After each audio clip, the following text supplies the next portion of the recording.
Hey guys. This is part 6 of What If Naruto Could Talk to the Nine Tails from the start and was corrupted. Hit like and subscribe if you like this one, and also please check the author in the description. Let's start. We are pain, that's all. We are God.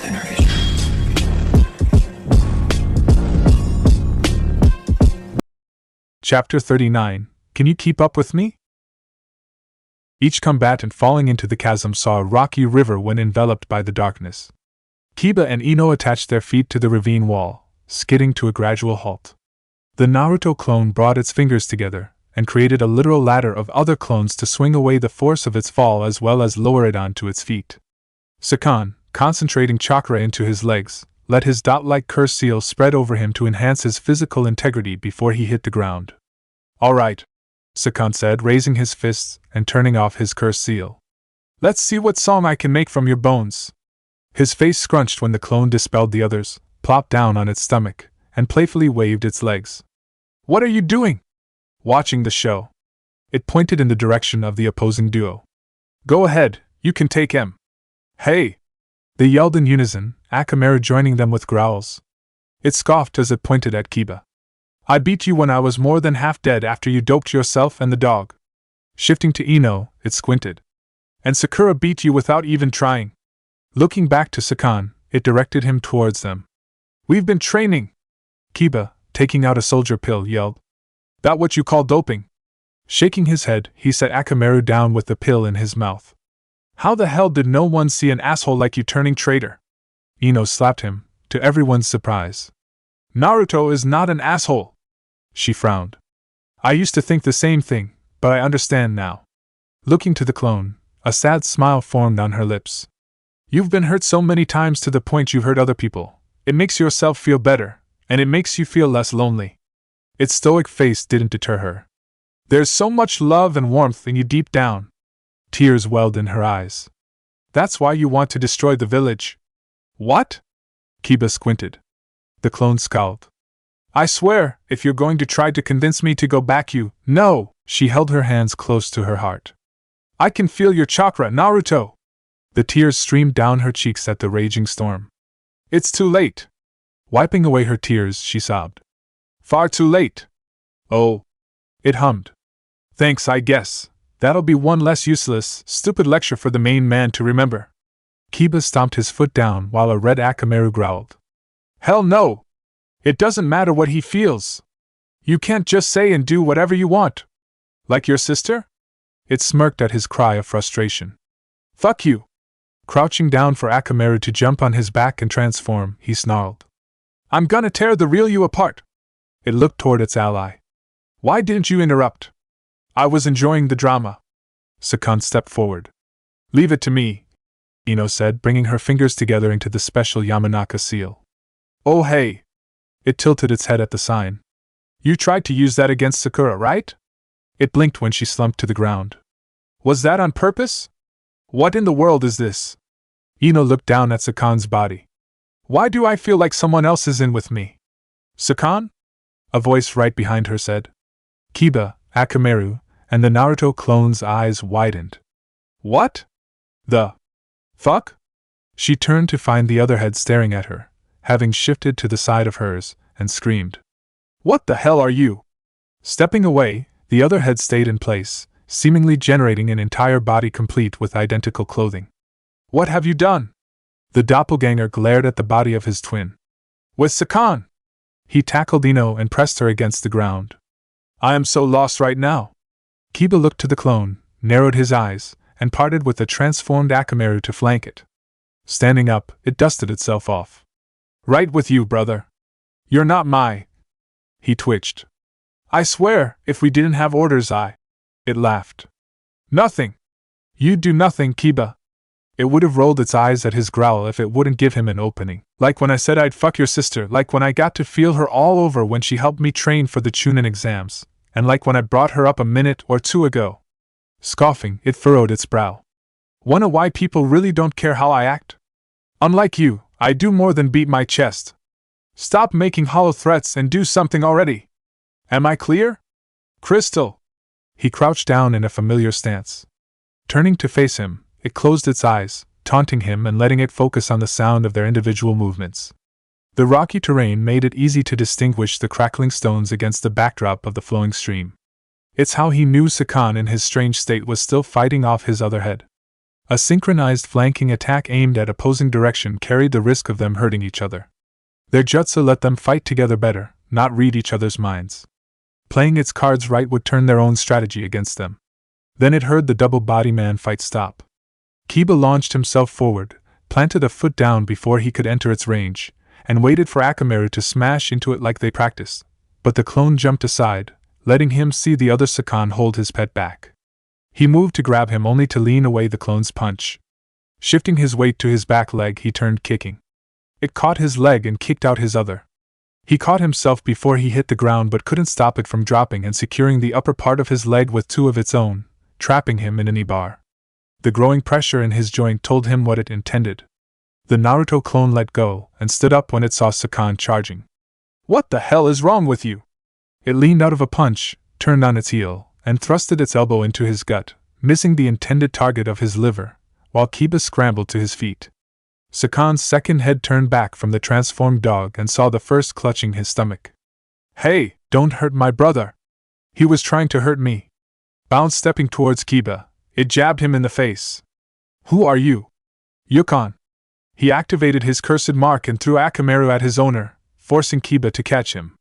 It made the snake sign, clapped its hands, and blew them away with a powerful gale. "So you're different people in different bodies that can merge into one?" "More or less." He turned to his brother's recovering body and spotted Ino's from the corner of his eye. "Is she a Yamanaka?" "Yeah, why?" He ran over to kick it but was tackled down by Ino. "Body snatching little bitch." Slipping out of her grasp, he pounced on her back and moved his arm to lock her head. She inclined her chin in time before slamming her elbow against his liver. "Not again." The Naruto clone laughed at Sakan rising and kicked Yukon while he was still in shock. "Is that you, Ino?" It clapped its hands when she nodded. "That was nice. Are you really complimenting her right now?" Yukon rolled his eyes when she kicked him again. Clucking its tongue at the sight of the Kiba splitting up again, it shook its head.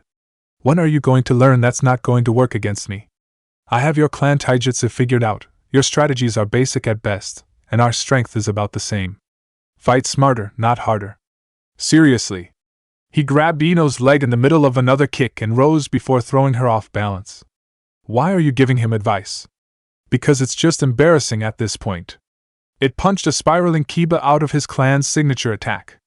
As a growl of pain from Yukon drew its eye to another drilling into his back. "Oh. You are learning." Ino steadied herself, kicked him in the crotch while he was distracted, and sent him back with an uppercut to his chin. "How do you like that?" The moment he touched the ground, Yukon rolled back onto his feet. "You are so lucky you're in my brother." He looked from Ino wearing a perplexed look on his brother's face to the Kiba. "Liver shot, nut shot, and what should have given you a concussion? What are you made out of? Sterner stuff than you." He spared her real body a glance and grit his teeth. "Looks like I have to go all out." The Naruto clone scoffed as it faced down its recovered Kiba. "Man, you suck. You try fighting your own brother. I'm gonna fucking kill him." It features taking on the Ninetales influence, stomped its foot hard enough to leave a crater. "Now you do something other than get your ass kicked, or I'll kill you too." He grit his teeth. "All right." The curse seal enveloped him, giving him the form of a half-armored and one-horned red demon Ino, and the Kibas stepped back from their combined oppressive presences. What kind of chakra is that?" The Naruto clone calmed down back to normal. "Chakra enhanced by a cursed mark. Didn't Grandma Tsunade tell you about them?" It scoffed at their confused faces. "I knew she wasn't cut out to be Hokage." Yukon took off towards Ino's real self far faster than before. A Kiba drilled into his side, but it wasn't enough to damage him. He slapped him aside and continued running. When he pulled back his arm, her eyes shot open. She formed the same hand seal from before and he stopped. Her body went limp again as he unwillingly pulled his arm back. "This is..." Ino began laughing in his body. "Incredible!" She clenched her hands into fists. "I can feel the power!" Sakan shook away lingering malaise from being possessed. "Get out of my brother, you bitch!" His curse mark began to spread. The Naruto clone, Gale palming away a cluster of shuriken, looked from him to Ino. Can you just stay like that? If you transform too, it's going to be harder to tell the difference. She's 10 times stro. A red fist sent him flying back. Oh, hell yeah! Ino ran after him. Let's go, you ugly bastard! He went into his second stage and caught her punch. I am going to enjoy killing you! Pivoting on his heel, he slid past her side before getting kicked back. Like I'd let you! She flew into a wild barrage of punches, kicks, knees, and elbows, foiling all her opponent's attempts to grapple and slip past. The Naruto clone laughed. Holy shit! Ino is kicking his ass! Blinking, it turned to the nearest Kiba. That is Ino, right? How the hell am I supposed to know? The other one's face scrunched. We're supposed to be fighting each other. You can smell the difference, can't you? And actually, I'm just stalling for time. He and Akamaru charged at it. They smell exactly the same. Bringing its fingers together, it created other clones to act as meat shields. Really? It made another powerful gale palm to blow them all away, returning its chakra to itself. Stop using that jutsu! Kiba and Akamaru caught themselves and ran toward it again. Learn to counter it! One more gale palm gust sent them back again. Seriously? If I wanted you dead at this point, you would be. Tilting its head, it shot the Kibas a look. Does your clan not use any ninjutsu or something? The Inuzuka-style taijutsu is one of the best in the leaf. It scoffed. Against an amateur that doesn't realize you're still flesh and blood that can be hit back while you're spinning. Oh, fuck you! He grunted as it blew him back one more time. Learning Earth style could compensate for that, drilling up from underground, altering the terrain to trap your enemies, and giving you a solid defense against ninjutsu, not lightning. That's... Blinking, realization washed over their faces. Actually kind of cool. I know, right? Sakan, still being thrashed by Ino, growled. Stop giving him tips and kill him already. His eyes widened at a concentrated gale smashing into him. Bitch, don't tell me what to do! It grit its teeth as a Kiba dog tackled into it. Ino snarled as she chased after him. Don't interrupt, lover boy, I'm having the time of my fucking life. Is she alright? It rolled away, picked itself up, and made the snake sign before the other could tunneling fawn it.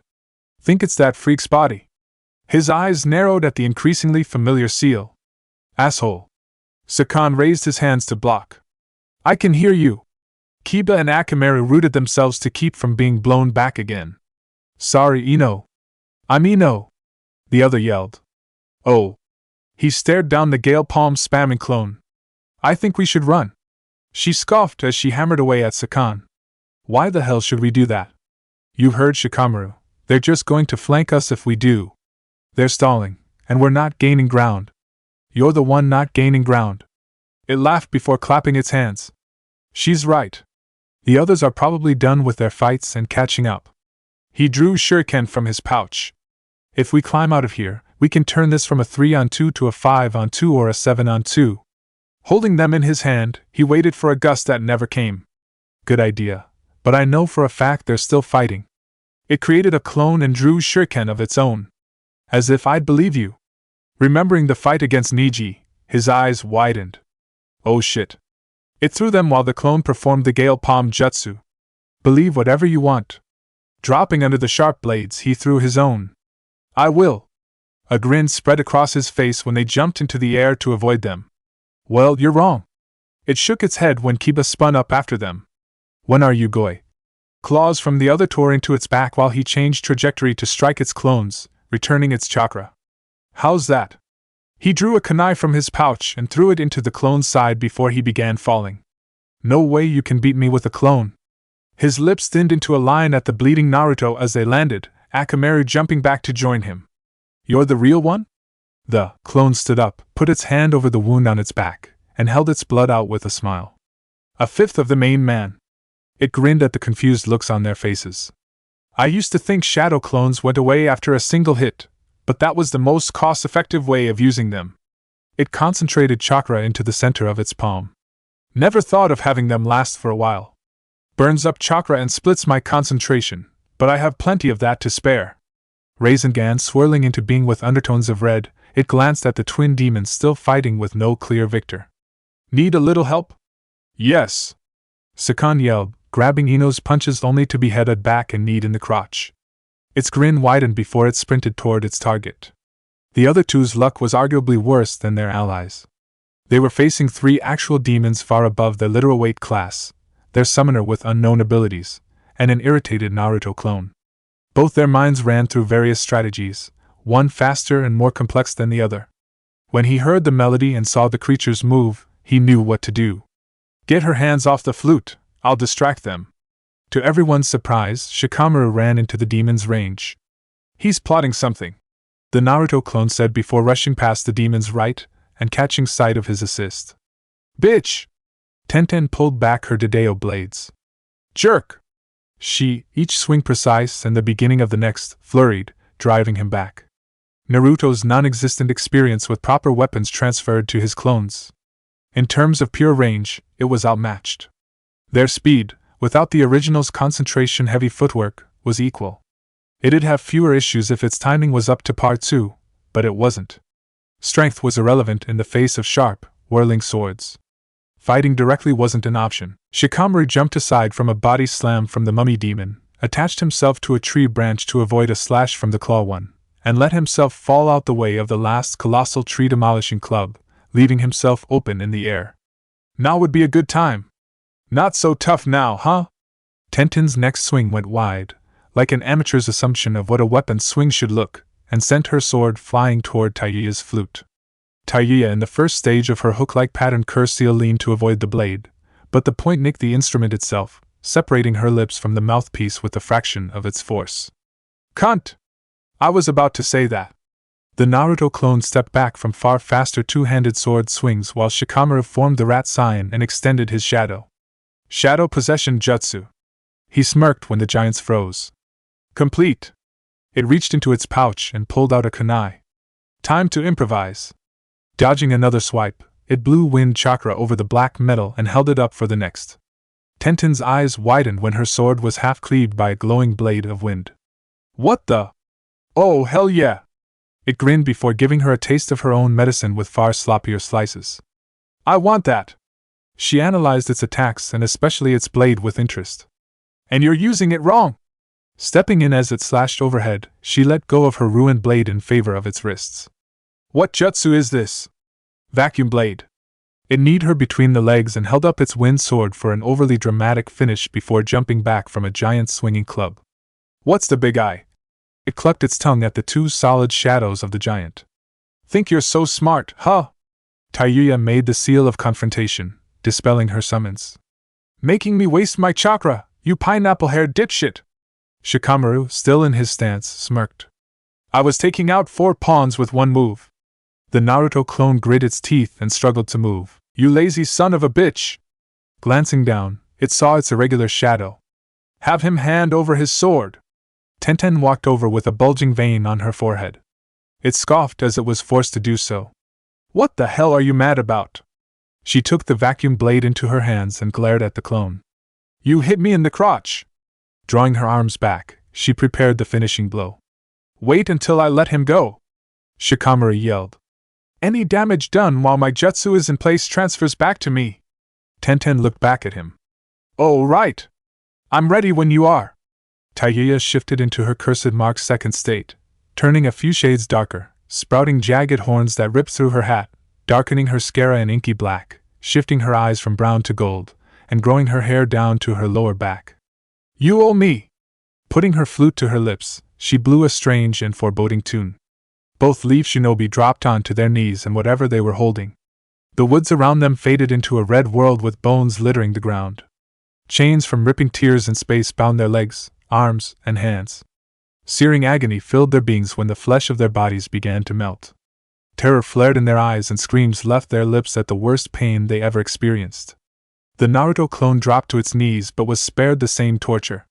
What the hell was that? You're out of it? She furrowed her brow as it jumped over. Should have finished her off. Not yet. I want to talk to them. Scoffing, she got in its face. Hell you are!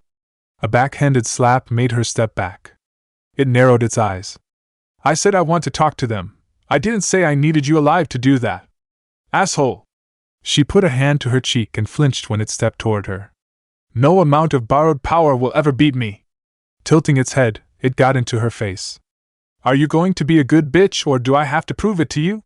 She averted her gaze and hung her head, survival instincts and growing respect winning out over her curse mark-influenced fury.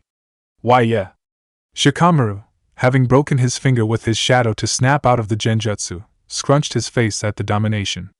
He threw a shuriken from his holster at Tenten's side and drew another exploding tag kunai from his pouch.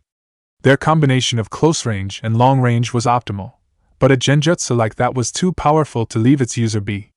The vacuum blade countered Tenten's weapons while the auditory genjutsu disabled them both. One was a far better target and a higher priority. The sensation of steel penetrating her body was an odd relief to Tenten. It snapped her out of the far more agonizing feeling of melting away. Unfurling a scroll from her belt, she looked to Shikamaru, who was already looking at her, and raised a thumb. She nodded when he raised the exploding kunai in his hand. They would split, leaving one of them open. It had to be the girl. No, the clone said. Can you he?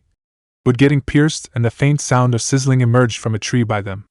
It jumped to the right while Taiya jumped to the left. Running after her, Shikamaru made the dragon's seal. This should work. Let's go! Tenten yelled as she did the same, unsealing a tanto. Don't forget about me. The clone made the snake sign, clapped its hands, and summoned a powerful gust of wind to force them back. Taiya was blown into a tree before she could play her flute again. You're getting me too. Damn it. Shikamaru took cover behind a tree some ways from her. Just a little more. Keeping herself in place by stabbing the ground, Tenten kept a hold of the tanto with one hand and drew shuriken with her other. Her head went through numberless calculations. The wind was powerful enough to blow them back, which meant it could more than propel ninja tools. It was best for them to be in flight with the brief window because any thrown while it blew could veer off course. She used her body as best she could to block the gust from guiding her shuriken's initial direction. A twist of her wrist sent them flying. Coldness followed by warmth graced Taiya's hands, making her flute drop. Little fucking bitch! She growled at the tools piercing her wrists, palms, and several of her fingers. Bullseye! Fuck you! The Naruto clone blinked as the wind stopped, spotting the damage from afar. Damn! Shikamaru rushed on while Tenten tugged her blade out and followed. He went through the last two signs when he was close enough. He crouched down to focus his shadow over his target in the shape of hands.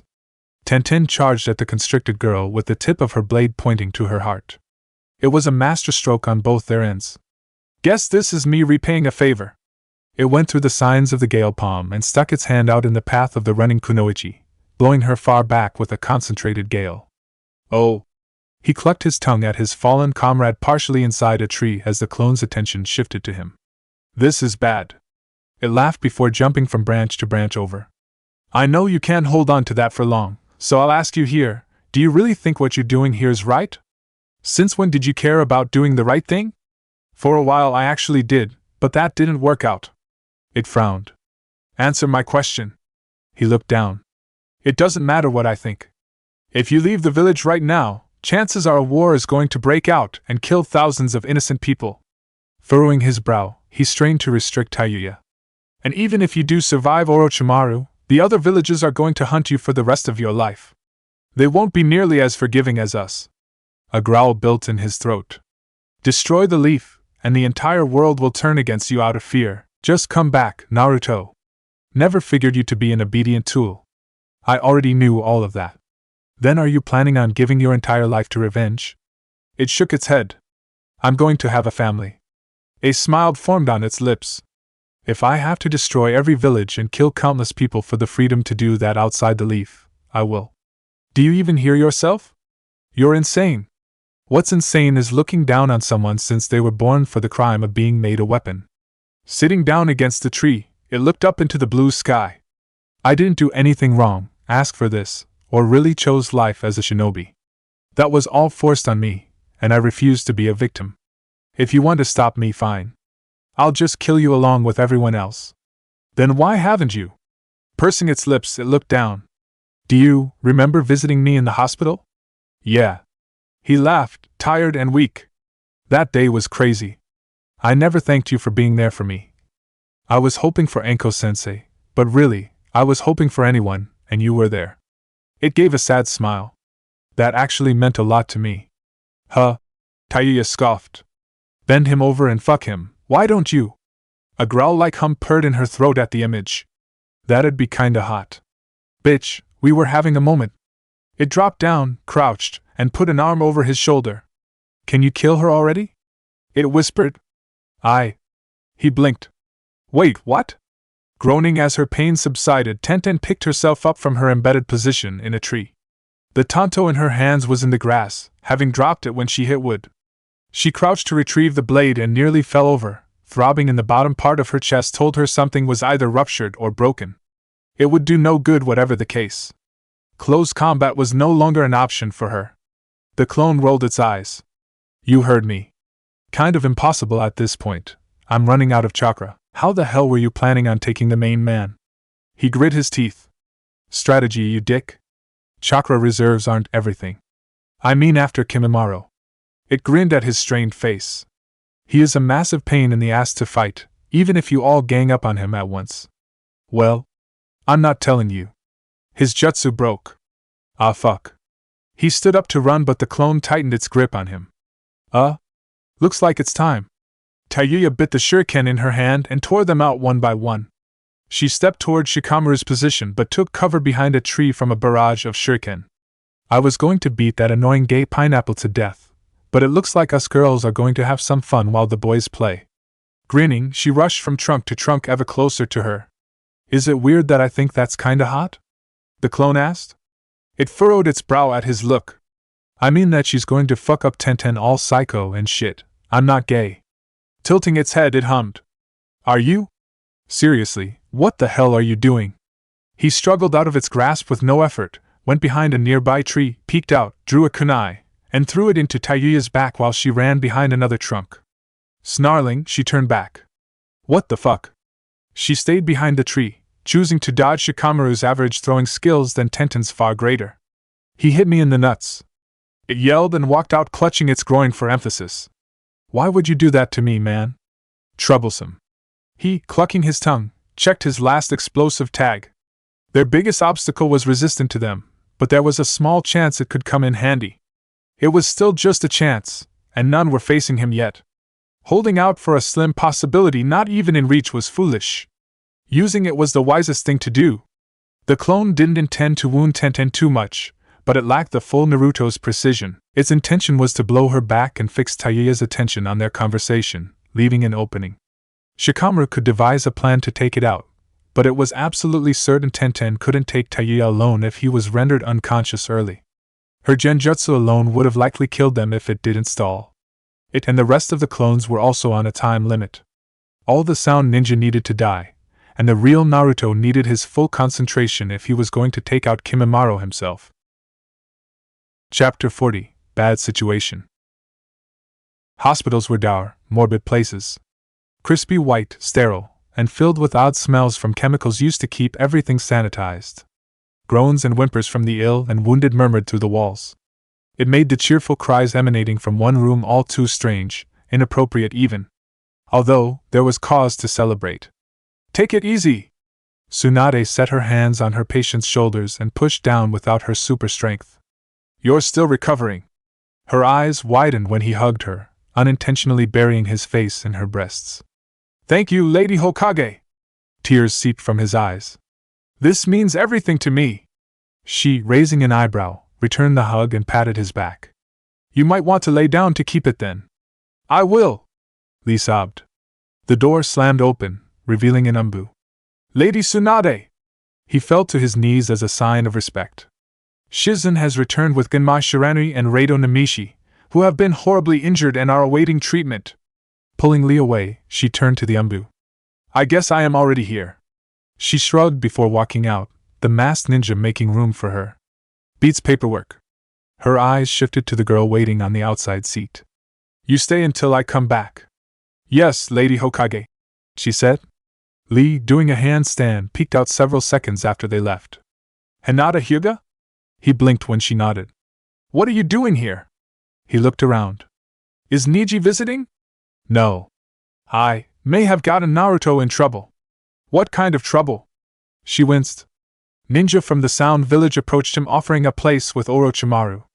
Pressing her fingers together, A lump grew in her throat. Except he is planning on taking Naruto's body for his vast reserves of chakra. Her vision blurred.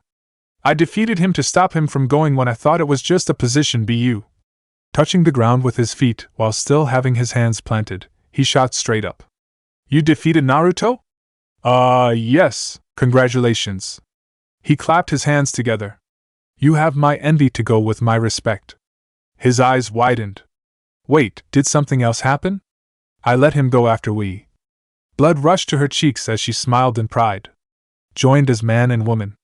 A solid minute went by before Lee's entire body went red. I see.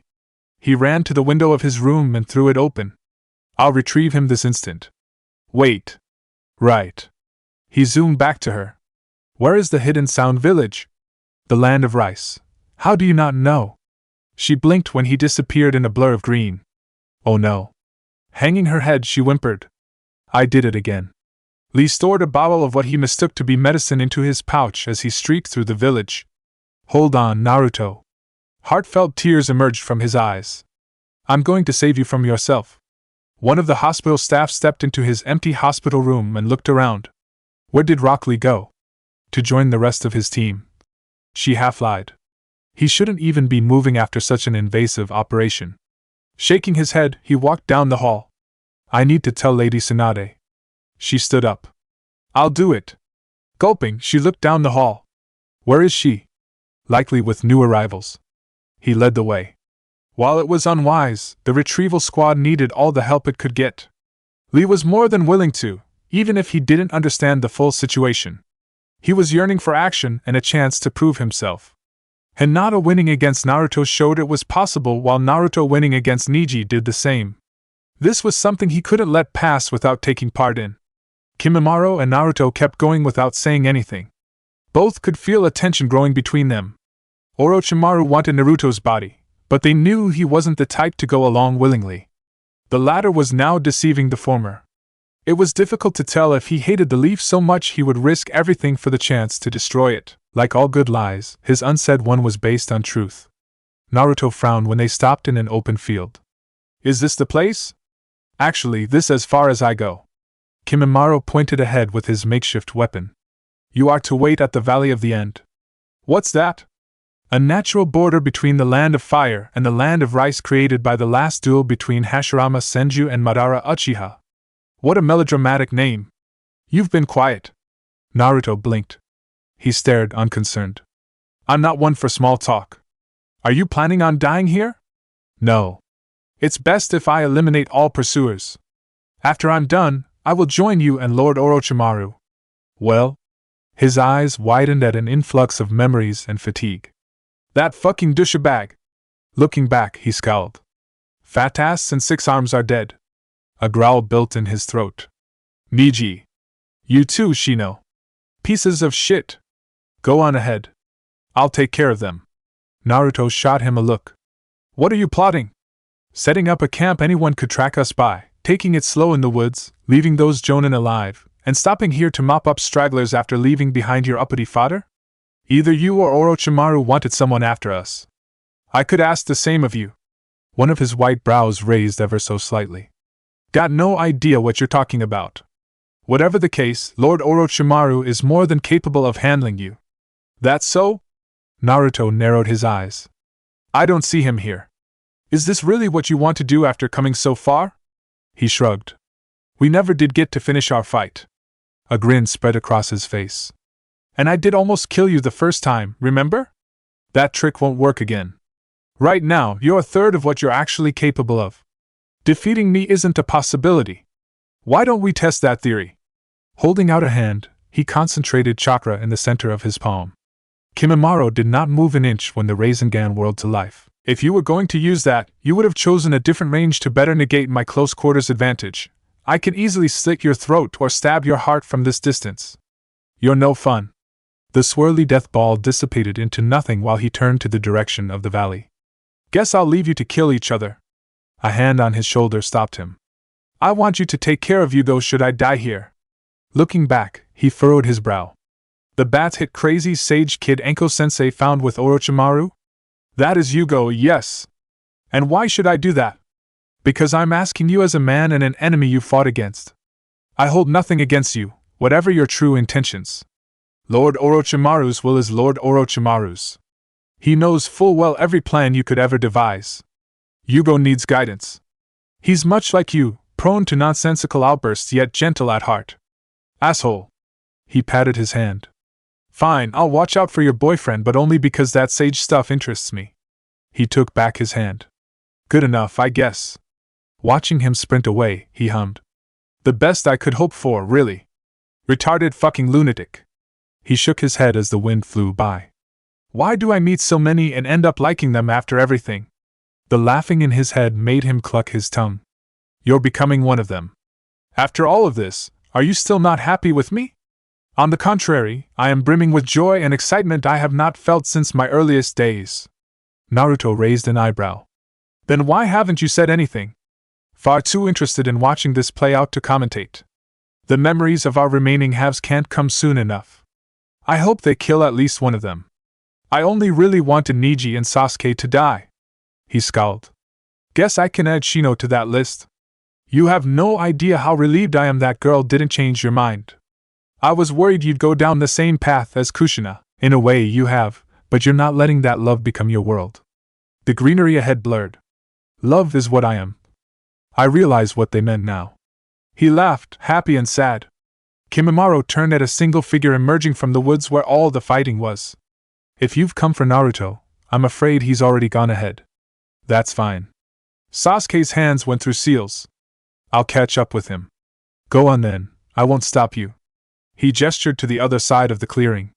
Sasuke stopped on the bird's sign. What? You heard me. Dropping his sharpened ulna, he pointed with his fingers. He's waiting for you at the Valley of the End. Isn't he your objective? Just what exactly are you plotting? If I was scheming, why would I tell you anything? He furrowed his brow. Of all members of the retrieval team, he was best suited to handling both Kimimaro and Naruto. The others couldn't fight the former like he could, and the latter wasn't any different. It was dangerous to leave an enemy like him be though. Something was going on behind the scenes. Naruto, according to the Hokage, took priority over everything else, even their lives. His allies had to make do without him. The Sharingan would safeguard him from any traps. Picking up his trail, he jumped to the side of his enemy before taking off after his teammate. That was far easier than I thought it would be. Kimimaro sat down and picked up his spike. Orochimaru wanted both of them. Neither was developed enough for his taste, but he didn't have much of a choice. The rot in his body was becoming far too unbearable. While he saw Naruto's progression, he wasn't fortunate enough to see Sasuke's. It was all set for them to test each other. One killing the other was out of the question, to his knowledge. Everything he wanted was seemingly in reach. A flash of green caught his eye and drew him to throw his bone. Not so fast. It slapped away the projectile, revealing itself to be a bowl-cut-haired young man in green spandex with a Leaf Village emblem on his belt. You must be one of the Sound Ninja. Pulling back a fist, he launched himself at him. Kimimaro, recognizing the slightest unbalance in his form, waited until he was close enough. He jumped over the feint into a sweeping kick, narrowly leaned out of a recovery rocketing backwards elbow at his liver, and hopped back from an actual launching punch. The style was too straightforward. While extremely effective against opponents physically inferior, it lacked finesse. You remind me of Neji. I didn't see you with the rest of the squad sent to recover Naruto Uzumaki. That explains why you engaged me in taijutsu. It is my one and only way of attack. Lee planted a foot back in preparation for his next move. He would have shaken his head if he cared. Then you're already dead. Hold on. Opening his pouch, he fished out the bottle he took from the hospital. I must take my medicine. Okay. It was of no consequence to him. Taijutsu was something he was one of the world's best at. His Kekkei Genkai elevated it beyond the reach of anyone. Even if it were some kind of stimulant, there was none that could put him on his level. The differences between them were like night and day. He fought as hard and as stiff as a rock while he was fluid enough to make others doubt he had bones. There was no way he'd regret it. Sakan was the strongest of the Sound Four, in theory. His abilities lacked proper counters, his body was extremely durable with the curse mark amplifying it, and taijutsu against him was usually a terrible move. Nearly all of those advantages were useless against his opponent, a Yamanaka riding in his brother's body. The assist he had was finally doing something to fulfill its role. The Naruto clone slammed its Rasengan into him. How's that? Ino, broken out of her bloodlust by sheer surprise, gaped at her opponent spiraling back into the chasm wall. Good job. She patted its shoulder to set it off guard. Ino! Kiba yelled, drawing a glance from her. What the fuck? Hand over a gruesome wound, Sakan struggled to pull himself out of the rock.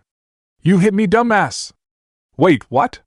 The clone's eyes widened in mixed fake and real surprise at an influx of memories before it jumped away from Ino's grasp. Oh shit! Sakan snarled. Worthless idiot! Just what do you think you? A powerful gale sent him deeper into the wall, and several others followed after. Idiot! When the fuck are you father going to learn who's in charge here? It did not let up even the slightest. Kiba raised an eyebrow at the not-so-friendly fire. This is getting really confusing. Going after the clone would have drawn its attention, so he decided to stand by and watch. Yeah. It's not really fun anymore. Ino looked down at herself. And this body is super gross. Think you can handle it if I go back? He scoffed. You saw what that guy took. A bark from Akamaru in his true form drew his attention. No way. We'd be too low on chakra to do it again. Another bark made him wince. You're right, that doesn't matter if we don't make it out of this alive. Ino's odd stare made him raise an eyebrow. What? Did you really understand any of that? I'm an Inuzuka. Of course I did. Then what's the plan? First, Akamaru needs to pee on you. The dog barked to affirm his words. Ino blinked. Did you just do all of this to make your pet pee on me? Even if I am in a different body, that is so gross. His name is Akamaru, and we need to do it if it's going to work. If what's going to work? You're being really vague about this. Do you want me to spoil the surprise? Because I assure you it's going to be fucking awesome. Fine. She sighed. Do what you need to do, but if you tell anyone about this, I'll take control of your body and ruin your life. Unlike Naruto, I never betray my comrades. He nearly fell over when she slapped him. Hey! Looking to Akamaru, he pointed at her. Do it! Ino groaned when the puppy lifted his leg. Never thought this would happen when I became kunoichi. She whimpered as the yellow stream came out. This is one of the worst days of my life. Don't be so dramatic. His face scrunched at the salty-smelling liquid emerging from her eyes. Are you seriously crying? Your dog is sullying me. We're going to die if this doesn't work. The Naruto clone laughed as it hammered Sakan with another gale palm. You guys are hilarious in a really pathetic way. I didn't see your jutsu do much against him. Kiba yelled. That's because I wasn't aiming at his head. It focused on the growing impact crater in the ravine wall. Have you learned your lesson yet? What the fuck is wrong with you? Sakan screamed. Rolling its eyes, it blasted him back again. I guess I need to make you watch your brother die. Ino blinked. Okay, maybe Naruto is kind of an asshole. She nearly sighed in relief once Akamaru stopped. Told you. Kiba crouched down for his dog to hop onto his back. Lay down so he has no way to escape. In the pee? Now is not the time. She let herself fall back. This is all you're getting from me. Good enough.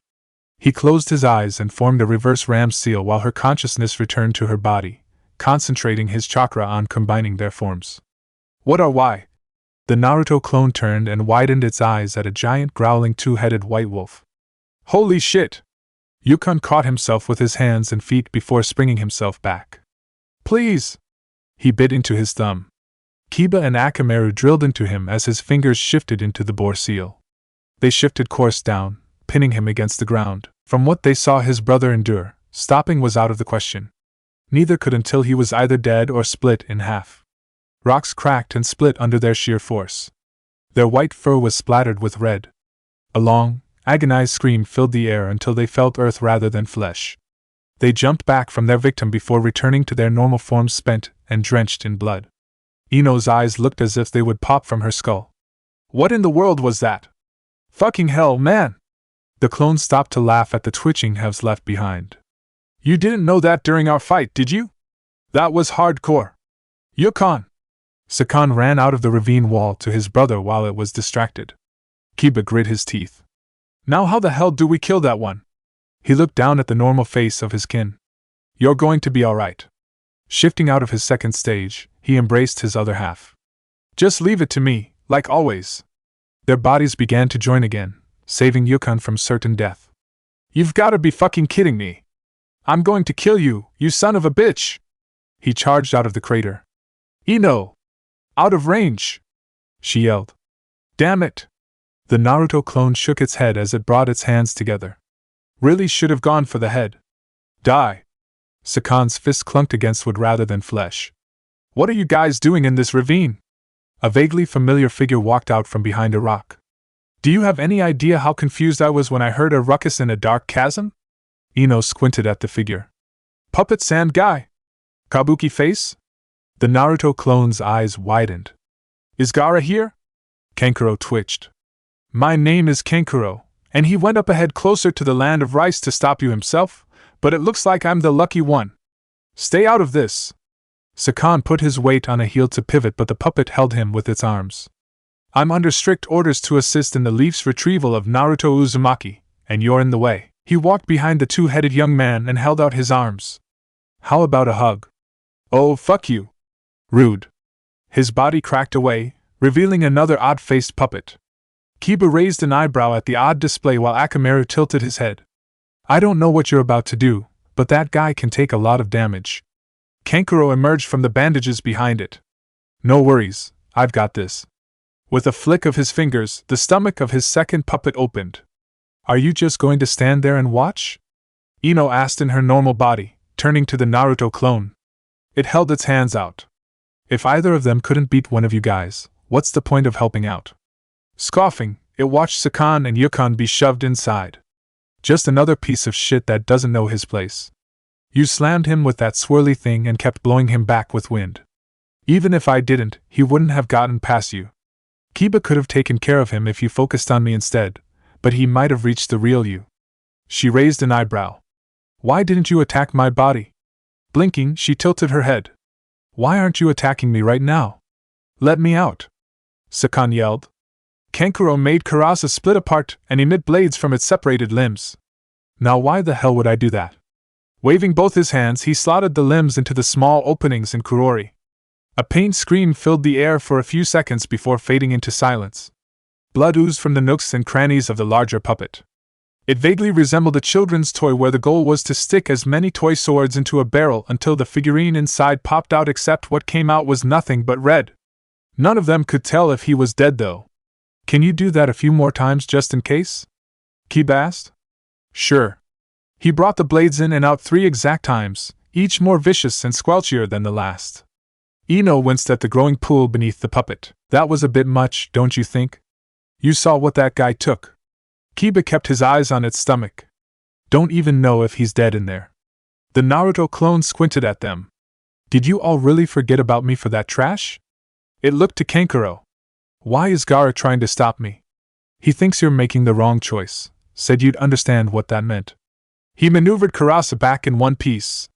It smiled sadly. Ironic. That's not the real Naruto, Kiba said, standing up. He's a shadow clone. Ino crossed her arms. And I don't think he actually wants to fight us. It formed the shadow clone jutsu sign. Right now, I'm a third of the main man's ability. Taking you all on seriously would be like braining a bunch of retarded children. Their irritated faces made it laugh. Thank you for understanding, Ino. With a puff of smoke, it returned to the original and joined with the last clone. There was one more obstacle awaiting them. Explosives could be a ninja's best friend or worst enemy. They were good for traps, getting rid of enemy clusters, and making someone a ninja really wanted dead so. On the other hand, faulty tags and balls could go off on their own, or the wrong move could kill an ally.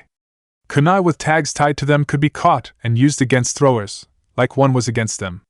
Shikamaru drew his last explosive kunai and threw it above Tayuya's head enough that she wouldn't be able to reach it yet still be caught by the explosion. If she ran, Tenten could hit her with shuriken while staying would blow her upper body up. A lose-lose scenario, but one was potentially the better trade-off. Dumbass. Tayuya jumped, pulled it out, and threw it at Tenten. His eyes widened. Watch out. She knocked it back with a shuriken. Please. A grin spread across her face as it exploded by their enemy. Oh. That just leaves Naruto. Good luck with that. The clone darted from tree to Tenten, avoiding every sharp tool. Now, where were W? Its eyes widened at Tayuya walking out from behind one. She snarled at her. Leave this fucking cunt to me. It held an arm out between them. I said I'd put a bitch in her place, and I meant it. It laughed at Tenten's defiant glare. Niji soft. An influx of memories made it snarl. Fucking Niji! Grabbing her arms, it pinned her to the figure in her tree. How the hell could you stand a piece of shit like him? It scoffed when she looked away. Really? You want to fuck him? Her cheeks turning red drew it to roll its eyes. Well, Niji's never gonna be the guy who does that. Oh. Didn't know you could. Tayuya chuckled and cracked her knuckles as she turned to Shikamaru's direction. I'll leave you to your fun and work out some stress on that shithead. What? It glanced at her walking away before focusing back on Tenten's blushing face. Like I was. Realization struck when it noticed the fear in her eyes. No! Fuck no! Backing off, it shot her a look. As if I'd ever do that, especially to a tit-less flat ass like you. She twitched. I am a perfectly attractive woman, you pervert. Then you want me to? What the fuck is wrong with you? Idiot! I didn't mean it like that. Shikamaru, behind a different tree from before, facepalmed at what had to be the stupidest conversation he ever heard. Neither he nor Tenten could fight either of their opponents directly, and they were closing the distance between them. It didn't seem like Naruto was actually interested in hurting them, but it wasn't as if his clones weren't putting up a fight. Winning was impossible at that point. They needed to retreat or hide until reinforcements arrived. Tayuya clucked her tongue when she found no trace of him at his previous location. Come on out, you fucking pussy! She turned to where she dropped her flute. Guess I'll just make your pansy ass scream again. The clone stroked its chin at one of the main features that attracted Naruto to a woman. I never actually noticed before, but you really do have tits. Don't you dare. She gulped when it held out its hands and squeezed the air. What about Hinata? It froze. You're right. Shaking its head, it took its arms back. Hers are bigger than yours too. A cry of frustration from her made it laugh. Just what the hell is wrong with you? A lot of things actually, not that you really care. Having a hard life and having problems doesn't justify anything you're doing. When did I try to justify anything? It took a hold of her face with a hand. I'm doing all of this because I can, and it's what I want to. Furrowing its brow, it shot her a look. Why are you even here? Because you were given a mission they needed to throw bodies at? A sigh left its lips as she grit her teeth. Just another tool. Peeking out from his hiding place, Shikamaru saw Tayuya heading toward her instrument. He knew immediately she couldn't be allowed to retrieve it. His hand dug into his pouch and felt mostly emptiness, so he took shuriken from his holster. They wouldn't do any fatal damage, but it's not like he had much of a choice. A twist of his wrist sent them flying into her back. Oh, you tricky son of a bitch! She ran behind the tree and grabbed her flute. Let's see ho! A blast of wind slammed her against the ground. What the? Shikamaru looked up and saw a completely unexpected yet familiar figure. Aren't you supposed to be smart? Temari spared him a glance before swinging her fan again, driving her further into the dirt. Didn't have it in you to blow up a girl again, huh? The Naruto clone turned away from Tenten. Is that? Laughing, it began walking towards the kunoichi. Looks like all my bitches are here. Its smile turned into a frown while she glared at him. Where's Gaara? A vein on her forehead bulged. He went up ahead, but it looks like I get to take out some anger on you. Don't turn your attention away from her. Shikamaru yelled. Her genjutsu is based on sound and will disable us instantly. He charged at the clone. I'll handle this. It scoffed before dodging a punch. Come on. Spinning on its heel, it kicked out a foot. It grabbed his shoulder, kicked out his other, and pushed him to the ground. I'm a third now rather than a fifth, and you couldn't even take me then. Tayuya, seeing Temari distracted by Shikamaru's takedown, put her lips to her flute only for a kunai to go through her left wrist. Fucking cunt! She struggled to her feet. Bite me, you pathetic excuse for a kunoichi! Tenten yelled. Shikamaru looked up at Temari. Finish it! Watch and learn, pervert! She swung her fan a third and final time. This is what real wind style looks like! A breathless gasp for air left Tayuya's lips as a blade of pure wind passed through her body, cutting into the ground in front of her.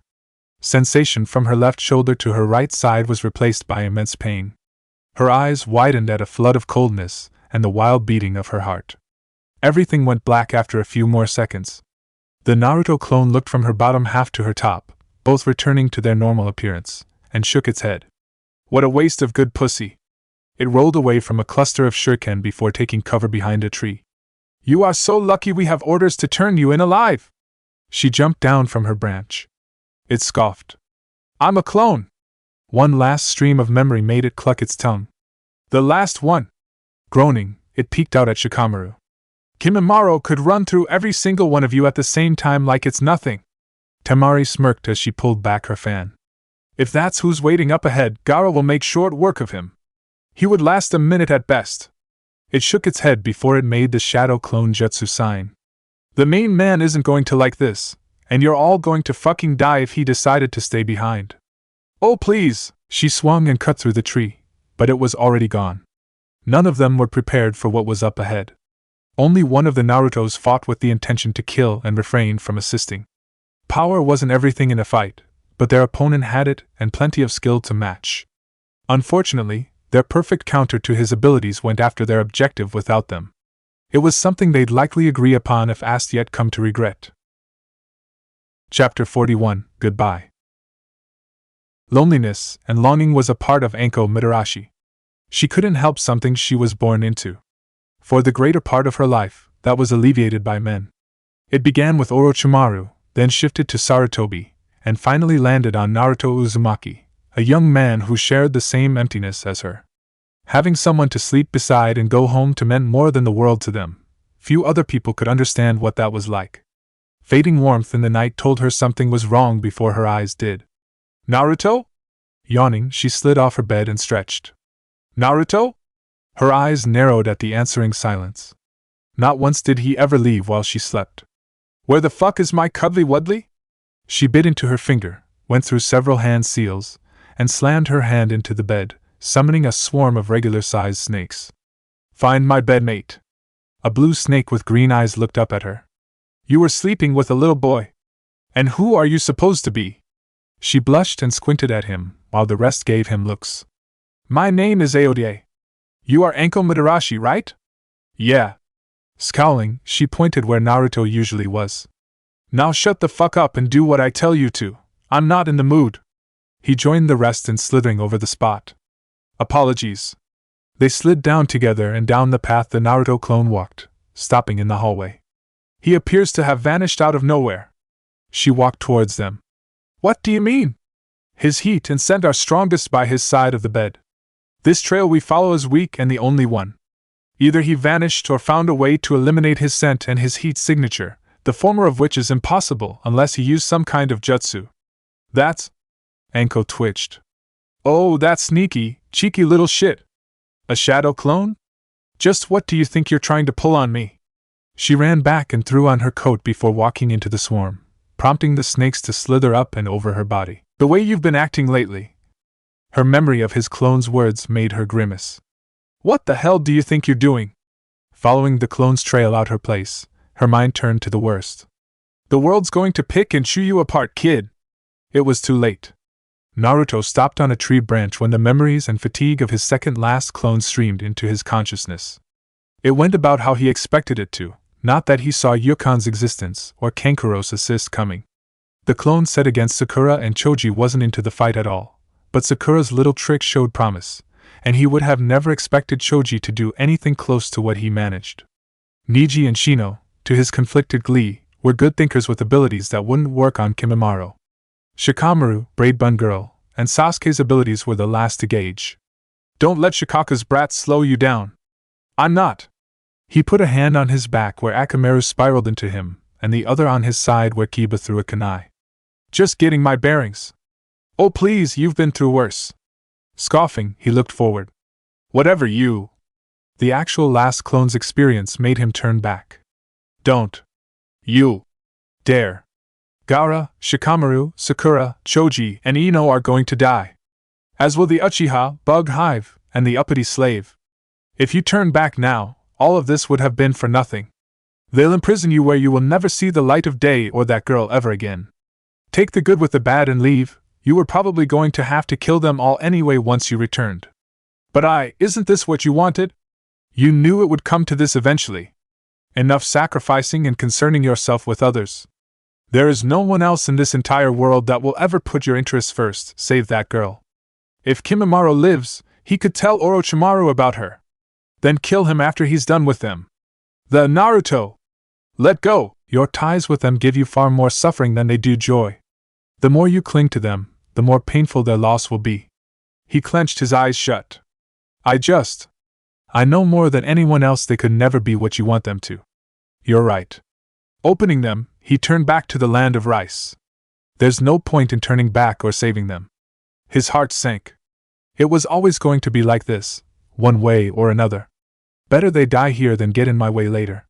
The air blew past him as he streaked through it. I already left my goodbyes. They owe you far more than you could ever owe them. All of their lives are yours to do with what you wish and must. It is only fitting for them to die for you. Let them thinking it was for the sake of your salvation than the sake of your vengeance. I am sure they will rest a little more soundly. I hope so. He swallowed a growing lump in his throat. The lingering doubts raised by their presence were squashed. It wasn't as if he intended to return to the village, but the likelihood of his retrieval was increased exponentially if he turned back to assist.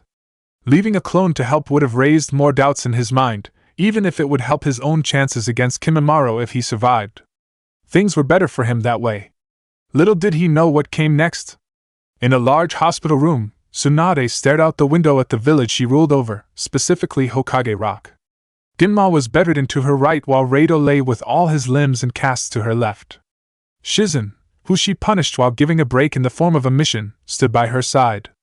They completed it with a small amount of difficulty but ran into two dangerous ninja on their way back, Naruto and Kimimaro. Rado groaned.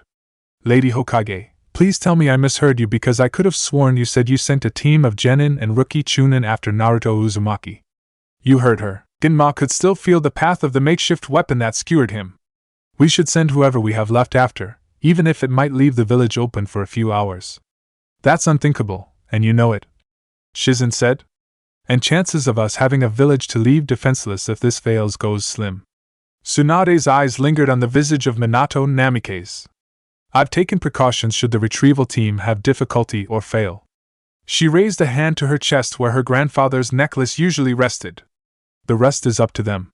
It's this way. A doctor outside the door said. She raised an eyebrow when Might Guy, utterly exhausted, collapsed the moment he stepped into the hospital room. What happened to you? Lee. He, still face down, yelled, muffling his voice.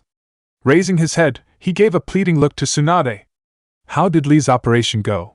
It was a success, but he shouldn't train hard for a few days. She smiled as tears of joy fell from his eyes. Another doctor walked into view behind the open doorway with Hinata in tow. I'm afraid we have terrible news, Lady Fifth. He looked to his company, which caused everyone else to do the same. Lee. Hinata gulped at the sight of his sensei's eyes widening. Went to join the others. His face hit the ground again while those in the know resisted the urge to face palm. Oh good. They'll make sure he doesn't hurt himself. Just what am I going to do with you? Tsunade shook her head. Guy turned back them. Huh? He squinted at their disbelief-filled faces. Shizen's face scrunched in confusion. Why are you still here if everyone else has gone? Tsunade took a deep breath and sighed. I'm about to say something top secret, so the two of you outside return to your duties. Don't think of listening in, or I'll have to kill you. She pointed at Hinata before beckoning her. Close the door behind you. Why yes. Hinata obeyed, closing the door, while the doctors scurried off. Now do you want to tell them or should I? I will. And she did, to their shock and horror. I just couldn't stop him after he took me as his woman. She held her proud, red face in her hands. Shizen's mouth hung open. You can't be serious. Hayashi is going to be so pissed. Ginma clucked his tongue. Rado shot him a look. We have bigger problems. Guy, rising and taking hold of Hinata's shoulder, drew his eyes as well as theirs. I understand you had your reasons, but what you did was wrong and foolish. Tears kept flowing down his cheeks. With that haircut, we're practically family. I can't be mad at you or your lustful teenage spirit. She frowned and twitched at what felt like an insult to her as a human being. What? Tsunade sighed while the other jonin expressed the same exasperation. Where is my bottle of sake? I need a drink. She looked around the room to no avail. No more help would come to the retrieval squad's aid. Most of their battles were finished with their enemies dead anyway. The only problem was one last foe standing between them and their objective. It was going to be many of them's first experience against an enemy above most ninja alive. Depending on the outcome, it would be either a learning experience, or a tragedy, or both. Lee pulled the cork out the bottle and downed its contents in several gulps. There was something vaguely familiar about its acrid taste, but he couldn't remember from where for the life of him.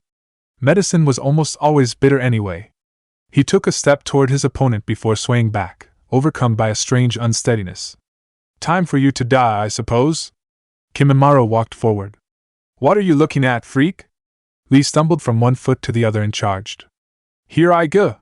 He stopped, aiming to protrude a bone at the right moment.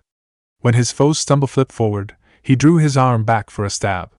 Lee was in the air, so there was no way for him to escape. Then he caught a spinning side knee to the face, sending him skidding across the ground.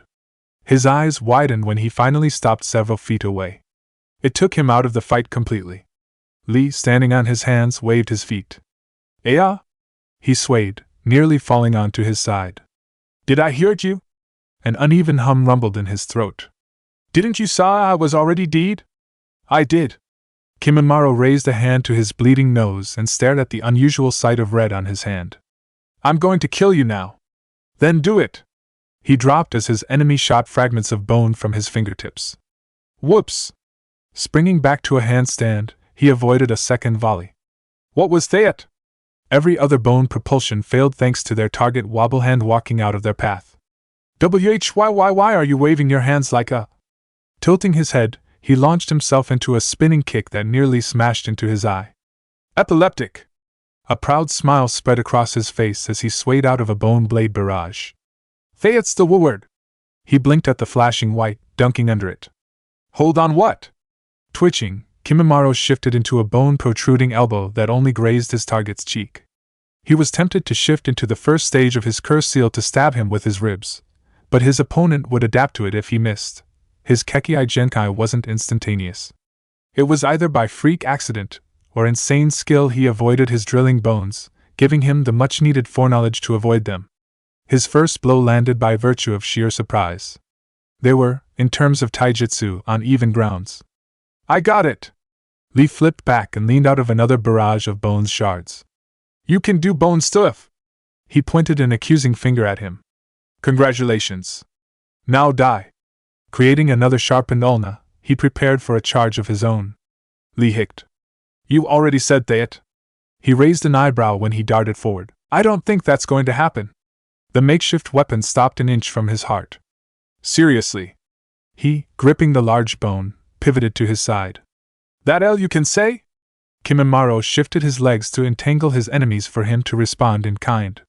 Adapting, he aimed to kick the back of his knee only for him to force his foot back with his own. They played a brief game of tug-of-war with the bone before Lee forced him back again and on his knees with a sudden, solid blow to his liver. He always extended his ribcage during fights to protect his lower organs, but the sheer force transmitted through into it. Time for you to die! He flipped forward, adding as much force as he could into his next kick. There was little choice left for Kimimaro. He activated his cursed mark. I'm impressed. Standing up, he stepped back from the blow and dropped the bone sword to caught his wrists when he tried to shift into punches. You're the fur! A forehead smashing into his nose at the same time as a knee doing the same to his groin made him let go. Lee, smirking, jumped back and tilted his head. You were saying? I am going to enjoy this far more than I should. It was the first time he was being pushed back by taijutsu alone. That makes one of you use. He darted forward. You're boring me! Kimimaro protruded bone spikes from his entire body. Then allow me to entertain you. He squinted at Lee falling flat on his stomach, snoring. This is the most intense fury I have ever felt in my entire existence. Waving his hand, he shot more bone at his enemy. He turned onto his side and narrowly avoided them. When even more shot out, he began rolling in the grass. The odd sensation of bone against his body stirred him after a few times. His eyes opened and widened at his spiky foe overhead, hoping for a deadly landing. He curled his body, launched himself back, and swayed away from the continued barrage of bone. Why can't I hit you? Lee yawned. Have you tried not using the same move in the same way away? You had your eyes closed. He dashed forward and extended his bone. That's how much your moves suck. He raised a bushy brow at the growing bones before running away. No, no, no, no, no. Looking back, he saw little flashes of white emerge from his foe's fingertips, so he began running in wild patterns. Kimimaro, realizing the futility in pressing the attack, stopped to retract his large spikes. This is getting neither of us anywhere. I'm not. Lee skidded to a halt and raised a hand to his chin. What was I doing here again? He looked to him. Why are we fighting? Blinking, he gave an uneven mumble. Were we even fighting? You're drunk. He stomped and nearly fell over. No, your drink. The landscape of green turned into the open, cloudy blue as he fell onto his back. I mean, drunk? There is no point in continuing. Deactivating his cursed mark, Kimimaro sat down in the grass. I'll be sure to take care of you once you sober up. A big smile spread across Lee's face. Thank you, Bone Fiend. You're welcome, you insufferable reject. That wasn't very nice or friendly. Friend. Wasn't I going to save a friend? He raised his upper body and hummed. No. Go back to sleep. I don't wanna. Lee squinted at him. Weren't we fighting or something? He remained unfazed. When I told you not to drink so much, you got angry at me. Huh? Since when did I start drinking? Alcohol is one of the 3 shinobi prohibitions, especially for underage shinobi. Don't worry about it, soon, all your troubles will come to an end. Lee lifted his head into the air. That's so nice of you, friend. He blinked. Wait a second. You're not Naruto. Jumping to his feet, he dropped into a wavering stance. I never said I was. Kimimaro stood up. Where is he? Would you believe me if I told you I don't know? Yes, he froze. I mean, no. Knowing it was better to keep him guessing, Kimimaro approached without protruding any of his bones. Then are we going to fight? May as well. He ran forward before he saw sand emerging from the ground and enveloping his enemy. A familiar figure stepped out from the forest. I didn't expect to see you again, much now of all times. Lee turned to him. Now I know I'm drunk. Rubbing his eyes, he whimpered. Forgive me, Gai Sensei. Tears streamed down his cheeks. I'm failing my friend. Gaara drifted off. Have no idea what to say to that. He looked to the sand-covered Kimimaro and held out a hand, as if gripping him with it. I'll deal with this one. The sand was expelled by an eruption of bones. Gaara of the sand. Kimimaro jumped back before the hold could re-solidify, retracted his largest protrusions, and shot phalanges that were immediately blocked by sand. I witnessed your father display a similar aptitude with gold dust before Lord Orochimaru killed him. Suppose I owe him thanks. He held out his other hand to better direct the sand. Kimimaro backed out of the grain's range. You could repay him by leaving. That's impossible. I cannot let Naruto Uzumaki make the worst mistake of his life. Then you will die. He let his cursed mark recede, aiming to conserve as much stamina as possible. Lord Orochimaru's will decrease it. His battle had only just begun. Shikamaru and Temari helped Tenten back onto her feet before going forward. While not in top shape, she was still capable enough to lend a hand. They needed all the help they could get to face their target, much less capture him alive. It wasn't ideal to continue onward with 2 exhausted Leaf Ninja, but there was no choice. They had their orders and failure would lead to the mother of all international incidents. That was a 5th of Naruto. Tenten scoffed. A 5th. Sounds to me like that girl was far more trouble than he was. Temari said. Shikamaru wore a frown on his face. He wasn't even trying. The entire time, he was stalling and measuring our abilities. He groaned. That Kimimaro guy seems to be a concern of his. Could be he wanted us to kill him or our help, but why? You don't think he was pulling some kind of double agent thing, do you? Tenten glanced at him. Oh, hell no, there's way too much at risk if Naruto even pretended to go rogue. If he is, it's needlessly complicated and stupid. Temari laughed. The pervert's got the stupid part down. Naruto is a lot of things, but he's only an idiot when it comes to stuff he doesn't care about, which is also a lot. The effects of his desertion aren't something he's ignorant of. Shikamaru narrowed his eyes. In fact, I'm pretty sure he's going along with Orochimaru despite the body switching thing because, even if he does lose his body, it's a win-win. Body switching? What do you mean? Tenten asked. Orochimaru plotted to destroy the village, and he's probably going to try again, Shikamaru said, ignoring Temari's question. Once word spreads the leaf lost its Jinchuriki, the stone or the cloud is going to make a move.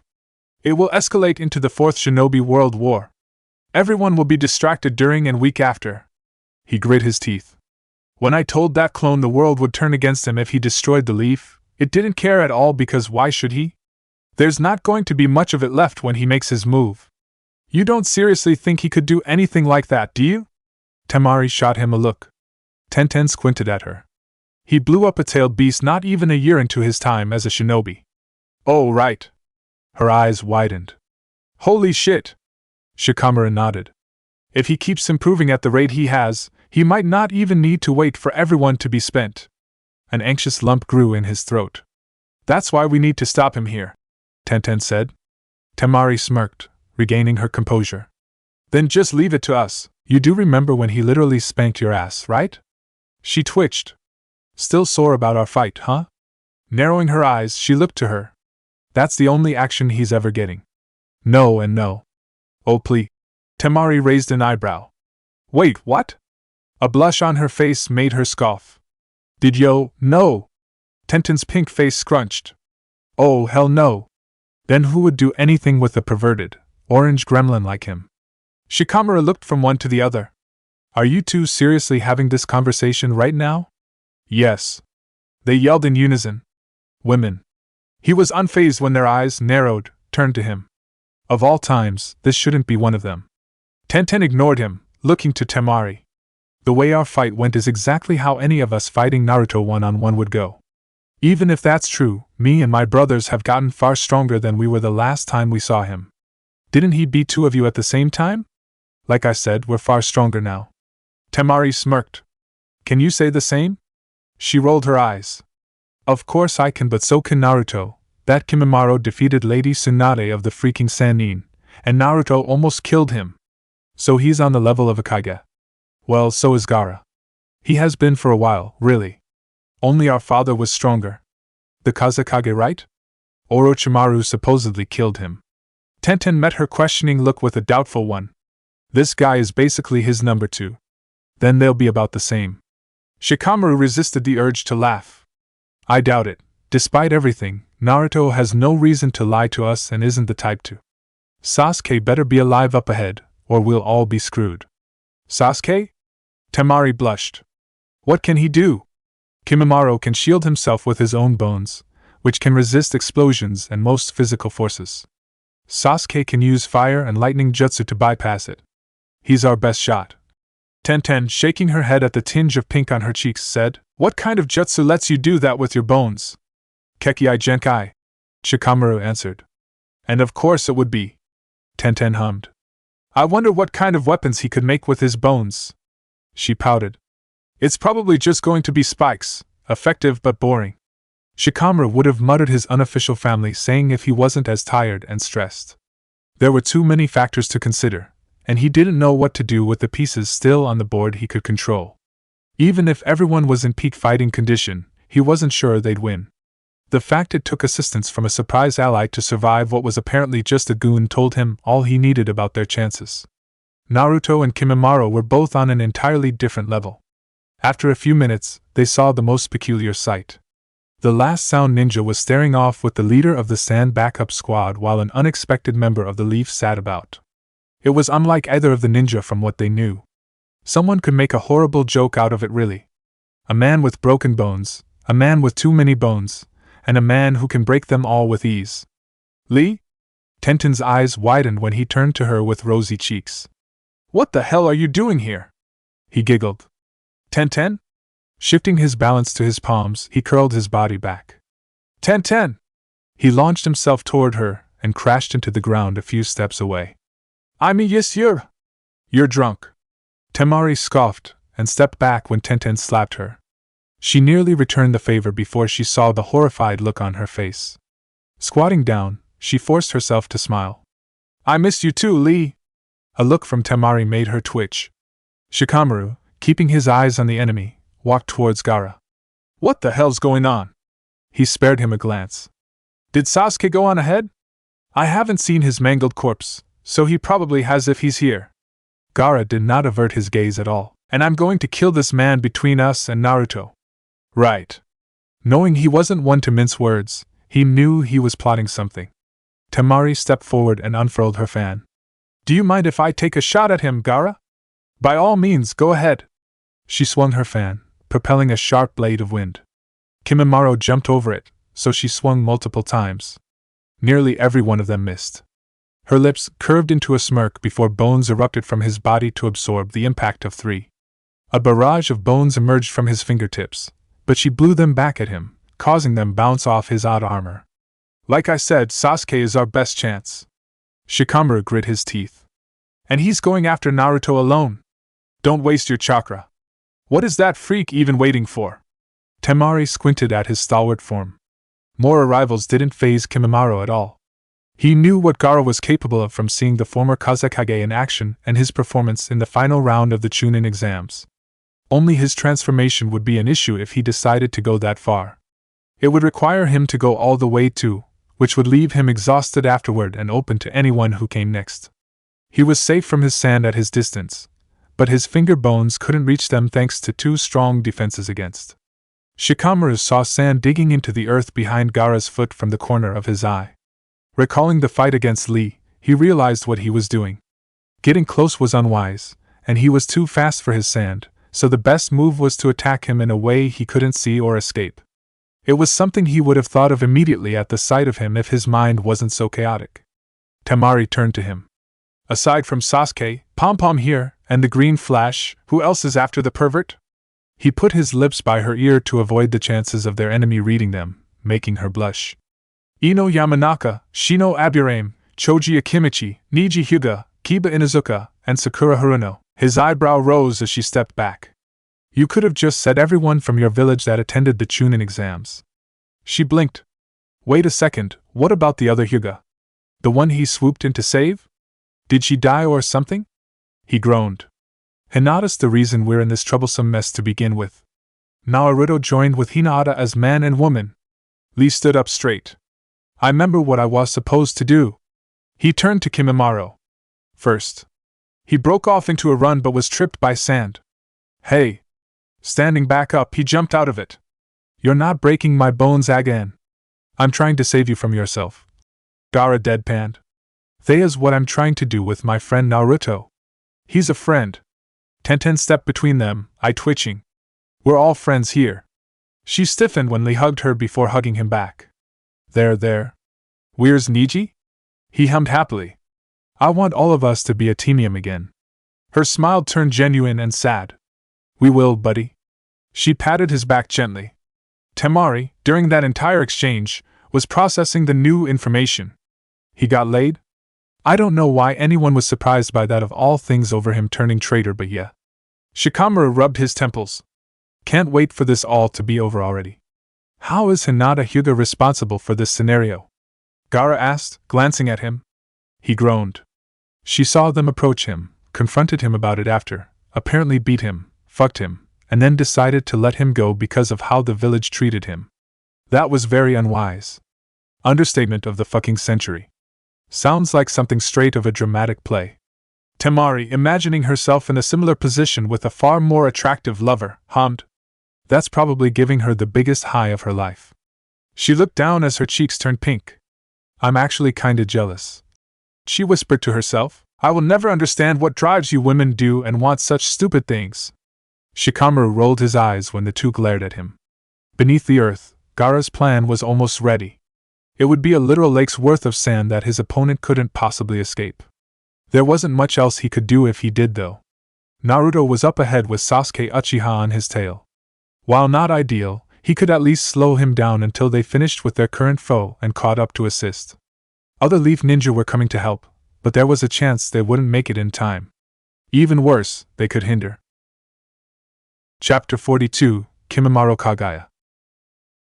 Gaara kept his eyes on Kimimaro, seldom blinking. He didn't need to because of his sand automatically responding to any thread, but there was something off about him. Other than surviving his crushing sand, no worry could be seen on his face or in his body language. Very few people could stare unfazed at the possibility of their own death. That he learned from experience. A troublesome match-up, superior numbers, and the likelihood of reinforcements didn't so much as make him twitch. Both were hiding something up their sleeves. Sandals clacking against wood from behind almost drew his eyes. The others looked for him and saw three familiar faces. It wasn't like they were far off to begin with. The chasm they fell into was a little to the right of the fight with Taiya. One of them was completely useless against their opponent, but the other two had tricks he was inexperienced with. "Hey!" Kankuro, Kurasa by his side, said. "What's going on? We're at an impasse. He can't get close to us or do anything at that distance, and neither can we." Shikamura looked to Ino and smiled. "You have no idea how relieved I am to see you're alright." Ino looked from his worn state to Tenten's. "I can't believe we did better than you." Her eyes narrowed at the young man in their way. "So that's Kimimaro, huh?" She blinked.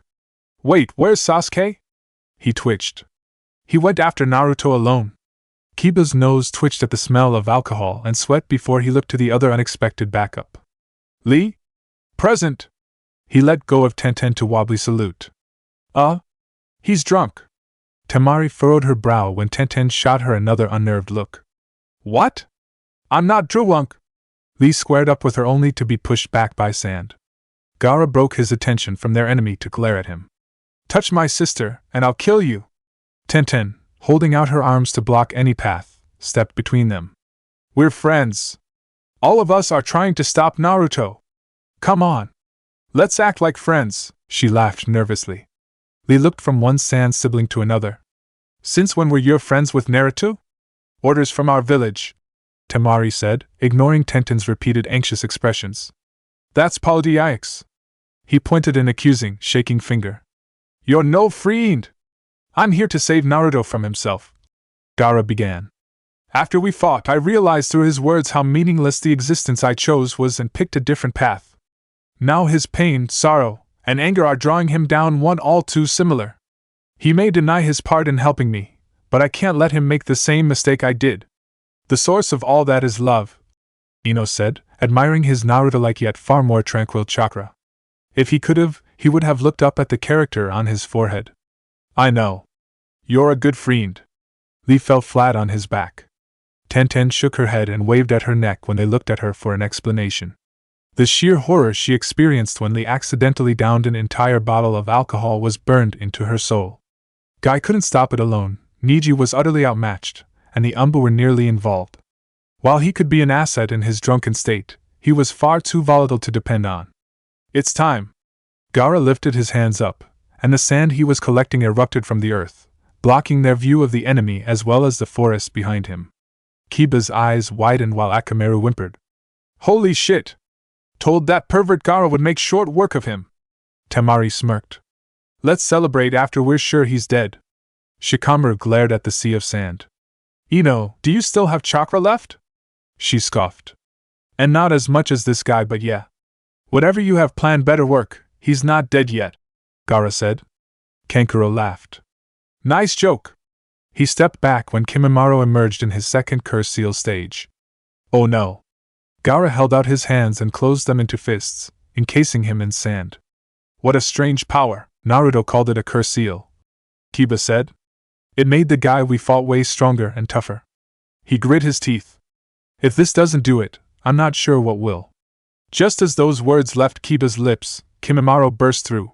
He was aware of who most of them were, specifically what clans they were from and jutsu they could use. Not a single one posed a threat to him at the height of his power. Gaara's trick forced him to pull it out earlier than he wanted to, but the remaining members of the retrieval team were unlikely to pose a threat against his exhausted regular self all at once. Ino put her pointer fingers to her thumbs, creating a rectangle. "Now!" Kimimaro's face scrunched when he ground to a halt. "Yamanaka." His arms moved back to present his chest. "I've got it." Kankuro disassembled Karasa's limbs and thrusted their blades into him as best he could, only grazing him thanks to his subdermal bones. "All we have to do is wait for the poison to reach his heart." He would have scoffed, but that would give away his immunity. Orochimaru was not a fan of poisons ever since his encounter with Hanzo. It wouldn't do him any good to leave his preferred vessel walking around with the ability to be so easily killed, so he injected him with a cocktail of every toxin known to shinobi over several years in increasing amounts. If he wanted to, he could drink an entire bottle's worth of poison and only feel a slight ache in his stomach. Just in case. Temari swung a blade of wind into his body, but it failed to penetrate into his vitals. Gaara surrounded him in sand again before the sober-leaf shinobi could draw ninja tools. Save your energy. All you would do is scratch him. Better than doing nothing. Kiba's hands clenched into fists while Akamaru whimpered. Shikamaru glanced down. He's right, we're useless here. Ino would have laughed if they were in any other situation. She never expected her abilities to be of use against Kage-level ninja. Asuma told her one day she'd be in the exact same position Team 7 was in. The joint attack on the village seemed like it, but she could see now it wasn't anywhere close. Jonin were there to protect and assist them against shinobi who were chunin at best. Even with a Kage-level ninja on their side, they couldn't do anything to Kimimaro. They, to her knowledge, would be dead if Kankuro didn't bring poison. Knowing that instilled a deep fear in her. Kimimaro, regaining control of his body, fell limp. The sand couldn't crush him or restrain him, but it was best to let them think the poison was working. One opening was all he needed. Gaara had to go first thanks to his tailed beast, and the rest would follow suit with little issue. While the Yamanaka could be troublesome, all she could do was hold him back for a time. The Hyuga and Aburame would be able to hurt him if held in place by her though, so she was his next target. He's not moving, Gaara murmured. Something's wrong. Kankuro and the others turned to him. Are you Sue? He jolted when Kimimaro forced himself through the sand again.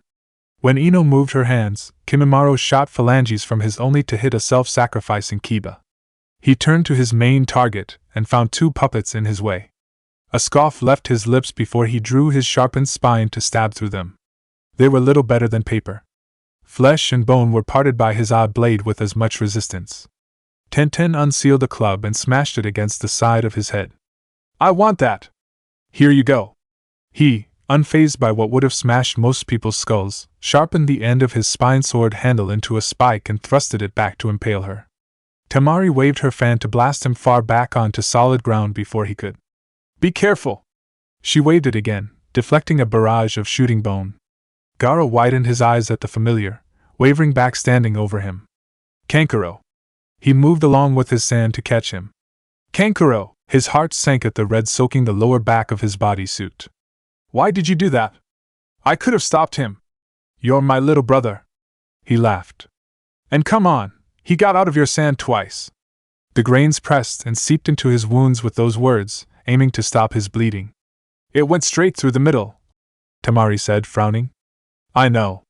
Kiba, Ino stepped back when he turned to her with a fierce look on his face.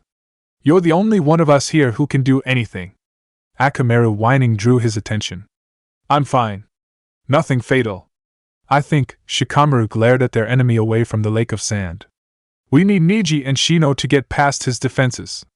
If we can just hold out until then, we'll make it. What are we going to do about Naruto if we can't even get past this guy? Tenten resealed her club. Let's worry about that after we survive this.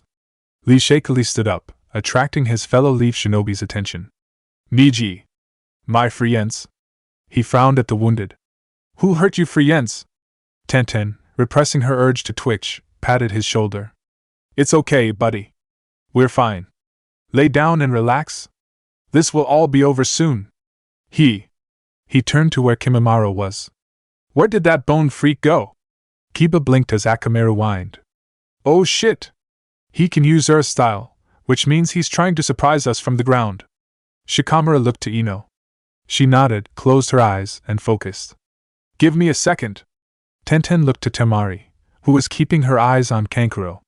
I don't mean to interrupt, but if you aren't ready, we're probably going to die. Her hum set her mind at ease. He's deep under the earth and headed this way. Ino furrowed her brow. I don't know if he's aiming for me or for Gaara. Shikamaru turned to him. How deep can your sand go? Do you know where he is? Gaara asked, turning to Ino. She pursed her lips. About 10 meters coming halfway towards us, the sand audibly plunging into the earth made her jump. Then he's dead. How? Shikamaru asked. Your last attacks didn't work. Simple, I'm going to fill him with sand until he bursts. Oh, that might do it. That's a bit much, don't you think? Ino winced when nearly all their eyes focused on her. Kankuro, still supported by Gaara, scoffed. He's trying to kill us, and he fucking stabbed me. We're running out of options at this point. Shikamaru said. Do you know what it feels like to have someone else's bones in you? Kiba tapped the bits sticking out of him. It hurts. Is it really any worse than stabbing him in his vital organs or bashing his head in? Tenten asked. Temari shook her head. You Leaf Ninja are strong, but you are really soft. I am Rock Lee, he said, raising a wobbly arm in the air. I am as hard as my namesake. He fell flat on his back again. Why is he still here? She whispered to Tenten. She whimpered. When he's drunk, there's nothing anyone can do to stop him from doing what he wants. In the ground, Kimimaro was swimming through the earth and away from the flood of sand. He could break free from being surrounded by it, but there was no way his opponent would pull the same failed trick twice. Desperation or anger could be driving him to act in futility. It was better to be safe than to be sorry, though. They were likely still in their positions or preparing an ambush if they didn't flee, which they really couldn't. He moved towards his memory of their places just to find himself in contact with sand again. I've got him. Gaara glared down. Now die already. Kimimaro knew what he was planning the moment he tasted sand in his mouth. He sprouted bones over every inch of his body, creating a misshapen armor. It blinded him, but that was better than losing his eyes and being filled with sand. That wouldn't save them. Forcing himself through sand and earth, he shot out of the ground into the air. He transformed his spine sword into a longer bladed whip as he swung it towards where he was sure Ino was. A wall of sand erupted in front of Ino, blocking her view. When the spine whip curved around the shield, Kiba tackled her down from the whip's path. Shikamaru wasn't quick enough to avoid a close disembowelment. Tenten, used to high-speed attacks, joined Lee on the ground. The makeshift weapon wasn't long enough to reach Kankuro or Temari, not that it could pierce the multiple walls of sand in its way. Oh, fuck off! Temari blew him back with her fan before he could do anything else. Ino's eyes widened at her teammate's reddening stomach after Kiba got off her. Shikamaru! Just a gut wound, nothing but blood loss and sepsis to worry about. He groaned as sand entered and blocked the opening. Troublesome. I'm definitely getting sepsis now. It's sterile. Gaara deadpanned. Never mind that. Do any of you have a trick up your sleeve that could work against him? Temari furrowed her brow at the distant, morphing figure of their enemy. I have a summoning jutsu, but my wind style was useless against him, so I don't know if it would be any different. 8 inner Gaiates! Lee cried. Shikamaru looked to the rest and none answered. Then all we can do is hold him off until the others catch up. Picking herself up, Ino looked down. If I can transfer my mind into his body, I can find a weak point and kill him through it. She looked up and steeled her gaze at Kimimaro. You'll die. His eyes widened at her nod. Just use your mind-body disturbance jutsu. I can only use that to make people attack others or leave themselves open. If I try to make them self-harm, their survival instincts override my influence. This is the only way. Dude, our orders were to bring Naruto back even if it costs us our lives. If I don't do this, we'll all die for nothing. Gaara glanced back at them. Are you sure about this? He murmured at her determined face. You can't do it at this range, I presume. Shikamaru glared at him. She is no. His teammate slapped him quiet. You're a chunin now. Act like it. We're not the only ones who are going to die if we fail. Our parents, our sensei, and the people we're supposed to protect all might if we do. I know. He averted his gaze. But I don't want you to. Thinning his lips into a line, he focused back on their enemy. Find out what his weakness is, and I'll take care of it, almost out of chakra anyway. You'll be more useful against Naruto than me. That's... Drifting off, Ino realized the hypocrisy in speaking against and the soundness in his logic. If he breaks out, I'll take it from there. The rest of the group stayed silent. It wasn't their choice to make, and it wasn't like they had other options. Each would make the same decision in their place. Keeping comrades alive was important, but the consequences of failing the mission would endanger those at home. As shinobi, such things were expected from them. Others may have called it unjust, yet many things in the world were just as twisted. Kimimaro watched them from afar with no bones over his eyes. Since Ino was a Yamanaka, One of them had to be a Nara. The obvious Akimichi was some ways behind and wouldn't pose a threat on his own. His main threats were approaching, so he had to finish them quickly. Approaching head-on was out of the question, and Gaara-san made approaching through the ground unwise. It was no longer possible for him to conserve as much energy as he could. Tenten and the others watched him sink into the earth again. Same trick twice, huh? What the? Gaara's eyes widened before his sand became the ground and elevated them. Lee stood up. Not again! He bent his knees to jump, but it encased him. You are the worst Friend! What the hell are you doing? Tenten reached for a scroll, making Temari step between them. Saving our lives, Gaara said. She scoffed. Then why? Bones shot out from the earth. They extended into the sky and branched like twisted white trees, contrasting the actual forest. It was something out of a macabre artist's imagination. Had Gaara not sensed what was coming through his sand or not been there at all, they would have dyed part of it red. Such a feat affirmed what they already knew: their opponent was beyond any of them. You've gotta be fucking kidding me! Kankuro gaped along with the others. It's all him.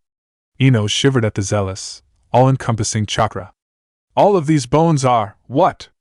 Tenten yelled far more than asked, too shocked to really understand her words. Kiba and Akamaru's noses twitched at his pervasive scent. He's the bones! Gaara-san automatically pushed himself and Kankuro out of a drill-like bones path before doing the same to Ino. This is on another level entirely. His eyes narrowed at his appearing and disappearing presence along the branches in the sand. Shikamaru nearly laughed. My shadow possession jutsu is useless against something like this. He turned to his rising teammate. Ino, can you? Shrugging, she made the signature hand sign of her clan. May as well try. She dropped to the sand again, to her and everyone else's surprise. Kimimara's perspective shifted from the platform of sand to just the Yamanaka in a dark void. So this is what being subject to the main Yamanaka clan jutsu is like. How are you talking to me? She blinked. Why am I not in control of you? It's simple.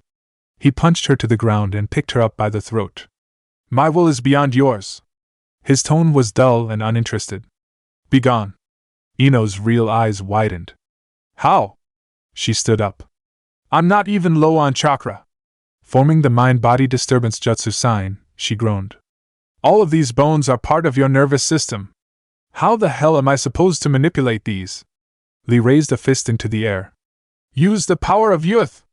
We're screwed, Temari said. Some ways from their position, Niji furrowed his brow as he jumped from tree branch to tree branch.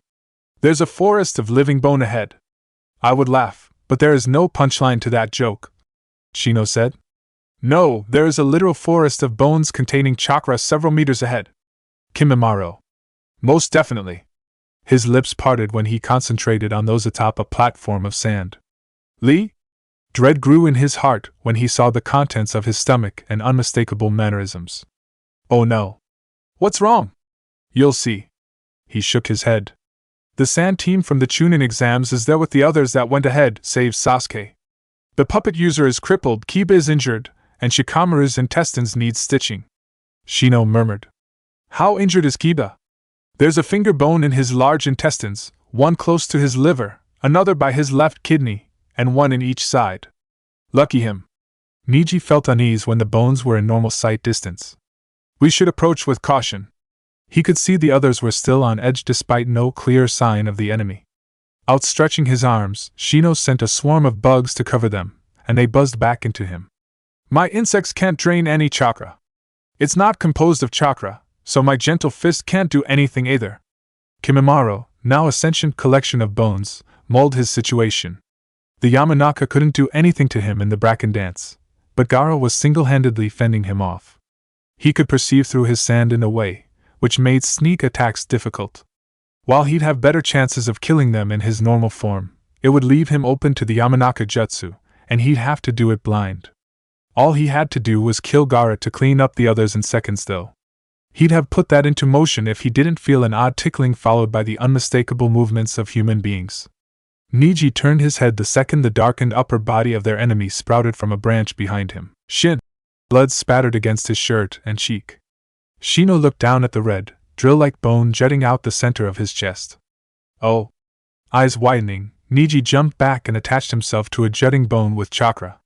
He saw Kimimaro merge into the white forest, letting Shino flop. It was obvious what his surroundings were.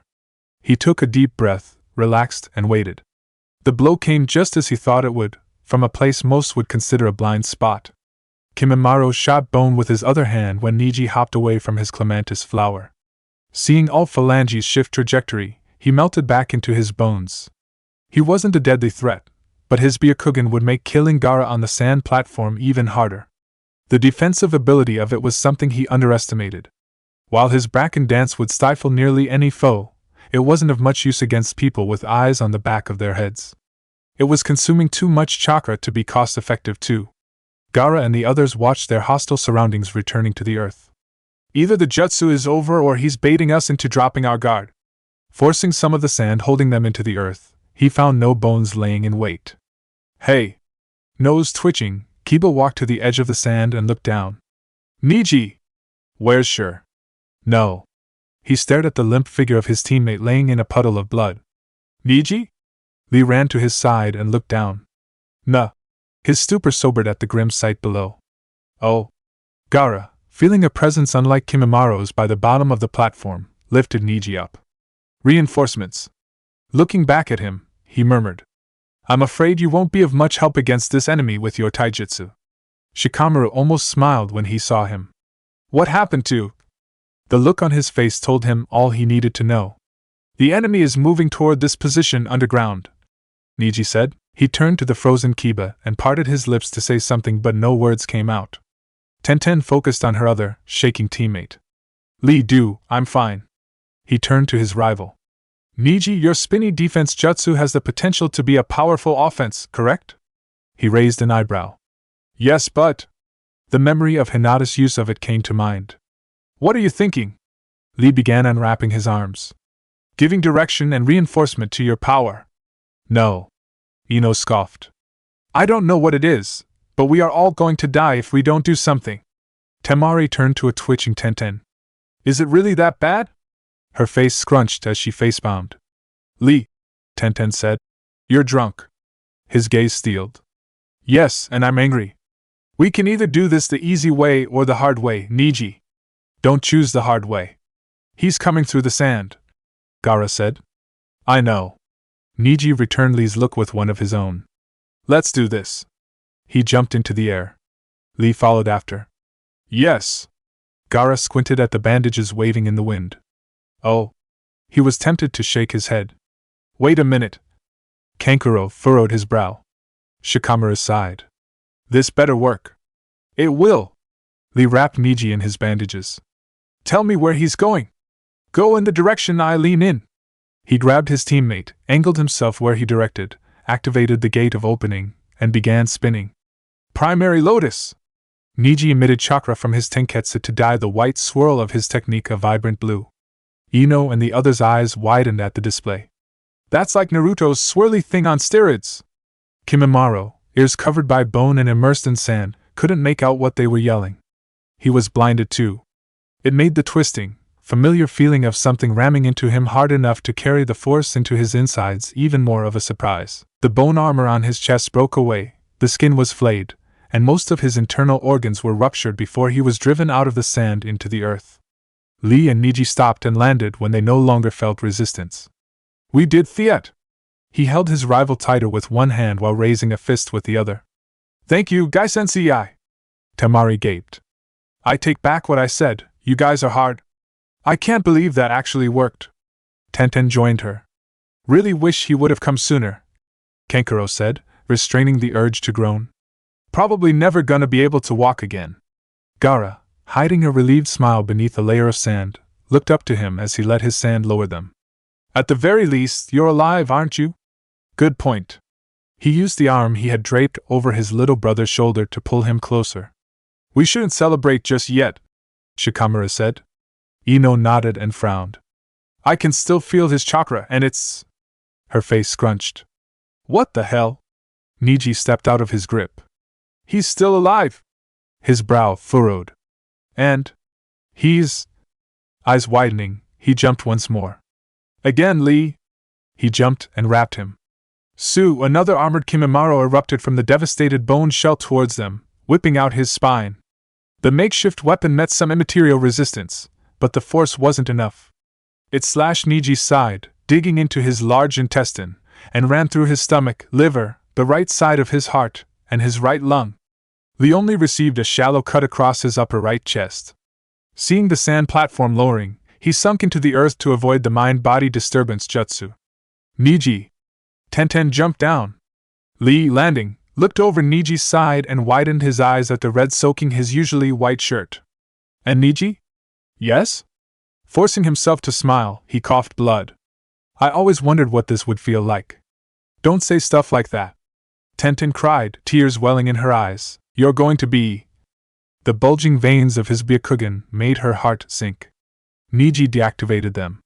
Even if Lady Tsunade were here, I don't think she can heal this.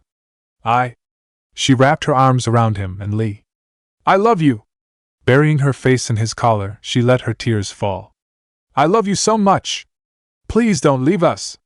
Please. I know. He put a hand on the top of her head and wrapped her with his other arm. And I'm sorry. Love is something I'm not sure what to do with. Lee was perfectly still when he glanced back at him. Don't stop here because of me. The growing cold and numbness of his body reminded him of Shino's still body. I had it better than most. Looking up at the blue sky, he laughed, even though it was painful. For some reason I feel relieved. Father. He fell limp. Kimimaro still had no clue what hit him. It felt like the Rasengan, but it wasn't. A tunneling attack went through the sand and into him. He attributed it to the Hyuga because the others would have done it already if they could. There were 8, potentially 10, more to go. Only 2 remained an issue. Gaara, raising the platform again alongside Team Guy, sensed their foe swimming through the grains.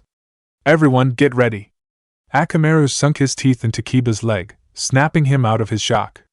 He looked down at him, steeled his gaze, balled his hands into fists, and turned back. There was nothing he could do but try. If he died, that was it. Shino would think as much in his position. An emptiness was where he thought rage would be. Either it was too much for him to handle, or the subconscious acceptance of death so close. It's going to be either you or Ino again, Shikamaru said, forming the rat sign. Blowing him back just for him to come at us again and again. Temari pulled her fan back. If only running away was an option. Ino shed tears but didn't any other sign of her sadness. If we chose that, then their deaths really would have been for nothing. Forming the rectangle with her fingers, she shifted her position just in case, prompting the rest of them to do the same.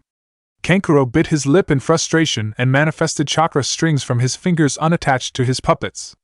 Never tried anything like this before, but I'm sick of doing nothing. It was a battle in vain. Their opponent was someone with an answer for everything they could throw at him.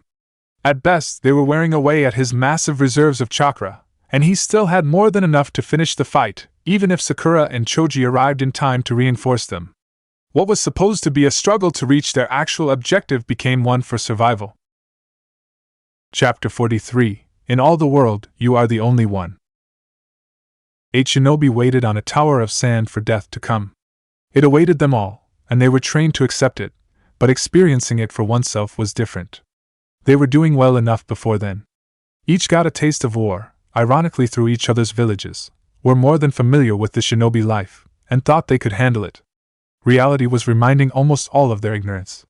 Like a shark's fin, white bone emerged from the brown sand. It couldn't crush Kimimaro. Poking his head out would leave him open for the Yamanaka Jutsu, so he decided not to. His armor blinded him anyway. Attacking from beneath the surface was the wisest course of action, even if it would warn Gaara of his position. The Bracken dance allowed him to do that at the cost of far too much chakra. Kiba, recognizing the spine whip first, tackled Shikamaru and Ino down. I hate this guy. Join the club. Shikamaru groaned, watching the bladed bone coil over a sand shield overhead. Gaara raised his sand to cover the cartilage. Not so fast. He couldn't break it, but he could restrict its movements. Kimimaro tugged but couldn't take his whip out. Letting go of the handle, he shifted to angle his body at the platform's surface. Forming more weapons was an exercise in futility. There was one efficient, brutal way to move forward. He wasn't sure if the Yamanaka could control him if he did, like how she attempted to transfer her mind into his body, so it had to be fast. Sharpened ribs sprouted from his armor and shot out the sand into the sky before he began spinning. Fuck! Kiba rose with them in his arms and ran towards the edge alongside Akamaru, almost completely avoiding the spiraling collection of spikes. Ino's eyes widened at one piercing through her right side when they jumped. Son of a bitch! Temari blasted the bones with her wind to no avail. Oh, come on! She turned to run to the edge, but the sand shifted her position for her. This better work. Kankuro attached his chakra strings to the bones and felt a stream of what could only be chakra. Alright, now T. The sand jerking him and Gaara nearly made him bite his tongue. Lee shifted his grip to Tenten and jumped down. Stay here. He let go, but she didn't. Don't go, not you too. His hands balled into fists before he held her again. I won't. There was nothing he could do anyway, even if he could use the advanced gates without risk. Temari, realizing the sand wasn't fast enough, mounted her fan and changed a fatal blow into one that nearly tore off her left arm. She screamed as she fell. The pain took away her focus towards molding her chakra into wind to ride on, sending her spiraling down. Her body smacked against the ground, and she was too overwhelmed by the added agony of broken bones to pick herself up. The sand lowering his position beneath the bone spike's path, Gaara grit his teeth beneath his sand armor and snarled. Being ineffective was a new experience for him. He was the secret weapon of the hidden sand village, and the best he could do against their foe was prolong what seemed to be inevitable. Each one of them was going to die because he didn't think of filling him with sand when Ino had him restrained. I know you're doing the whole independent enlightenment thing, but we're going to die if you keep going like this. What are you doing with your chakra strings? Trying to screw his chakra system. In theory, it's possible, but execution is. Kankuro furrowed his brow. Stop ignoring me. Shut up, he'd kill me before I could even transform. You know that's impossible, and finally. Do you have any other ideas? Because, while I'd love to be free again, reforming is a pain beyond anything you could ever imagine. Gaara frowned. Kankuro, I want you to tell the others to run. I'm going to use Shikaku. Yes. What? He would have let go if it wouldn't make him drop. At that point, it's either it or him who's going to kill us. He looked him dead in the eye. Can you actually do anything to his chakra pathways? His look of dismay was his answer. Even if it's pointless, I have to try. I understand. Kankuro patted his shoulder before the sand began lowering him to the others. For what it's worth, I'll try not to kill them. Do you really expect me to believe you? Gaara, submerging himself in the platform, asked. Not at all, but this Kaguya is way stronger than they are and could actually hurt me. If I try to kill them, it will be after I kill him. He would have shrugged if that was something he did. Fair enough. Kiba grit his teeth as he landed. Everyone all right? His nose twitched at the scent of blood. He got me! Ino looked up from the ground and saw Shino's body in the distance. We have to focus on completing the mission, Kiba said, refusing to look. Shikamaru nodded. There's a lot more than us at risk. Akamaru whining drew Kiba's focus. Hurt your legs, huh? He picked him up and stowed him in his coat. If we go, it's together. All of us if this keeps up. He turned back, looked up, and clucked his tongue. That doesn't look like anything you can use as a weapon, so it's probably from his body. Looking to his teammate, he tried not to focus on her wound. Ino. Out of range. Troublesome. Kankuro, looking down at the remnants of Team Guy, raised a hand. Hey! He shifted his focus on to his fallen sister. Are you alright? And my arm? Temari put her shaking working hand over her broken ribs. We need to run. Gaara's about to transform into Shikaku. He's what? Tenten looked back. Shikaku? The one tail. She struggled to her feet. I hope it fucking kills him. It's probably going to kill us. Temari walked to her brother's side and helped him up while the sand entered her wound. Could one of you grab my fan? Lee reluctantly let Niji's body go before picking up her ninja tool. I never imagined our next meeting would be like this. He furled it. None of us did. We need to tell the others what's happening, Kankuro said.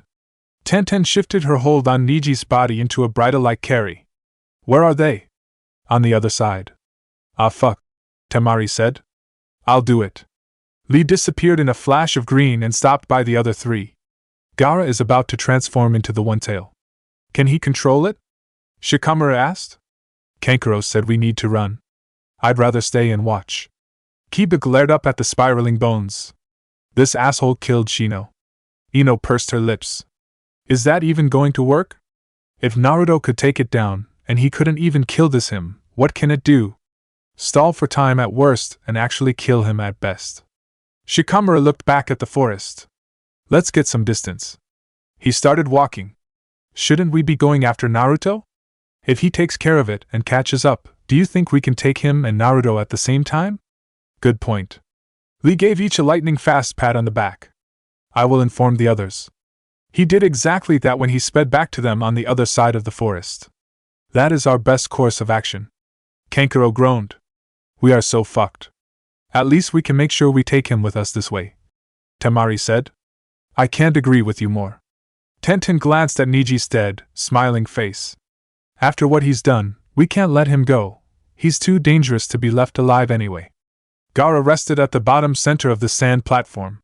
The slim barrier between himself and Shikaku was breaking down. While they weren't one and the same, Gaara was born with it part of him. The esoteric, makeshift sealing method Shio invented didn't restrain it either. His father told him as much when he pointed out his ability to manipulate sand had nothing to do with their family's Kekkai Genkai. It was something only Shikaku could do. It's been too long. His surroundings shifted from darkness to an endless wasteland. The tailed beast towered over him with nothing holding it back.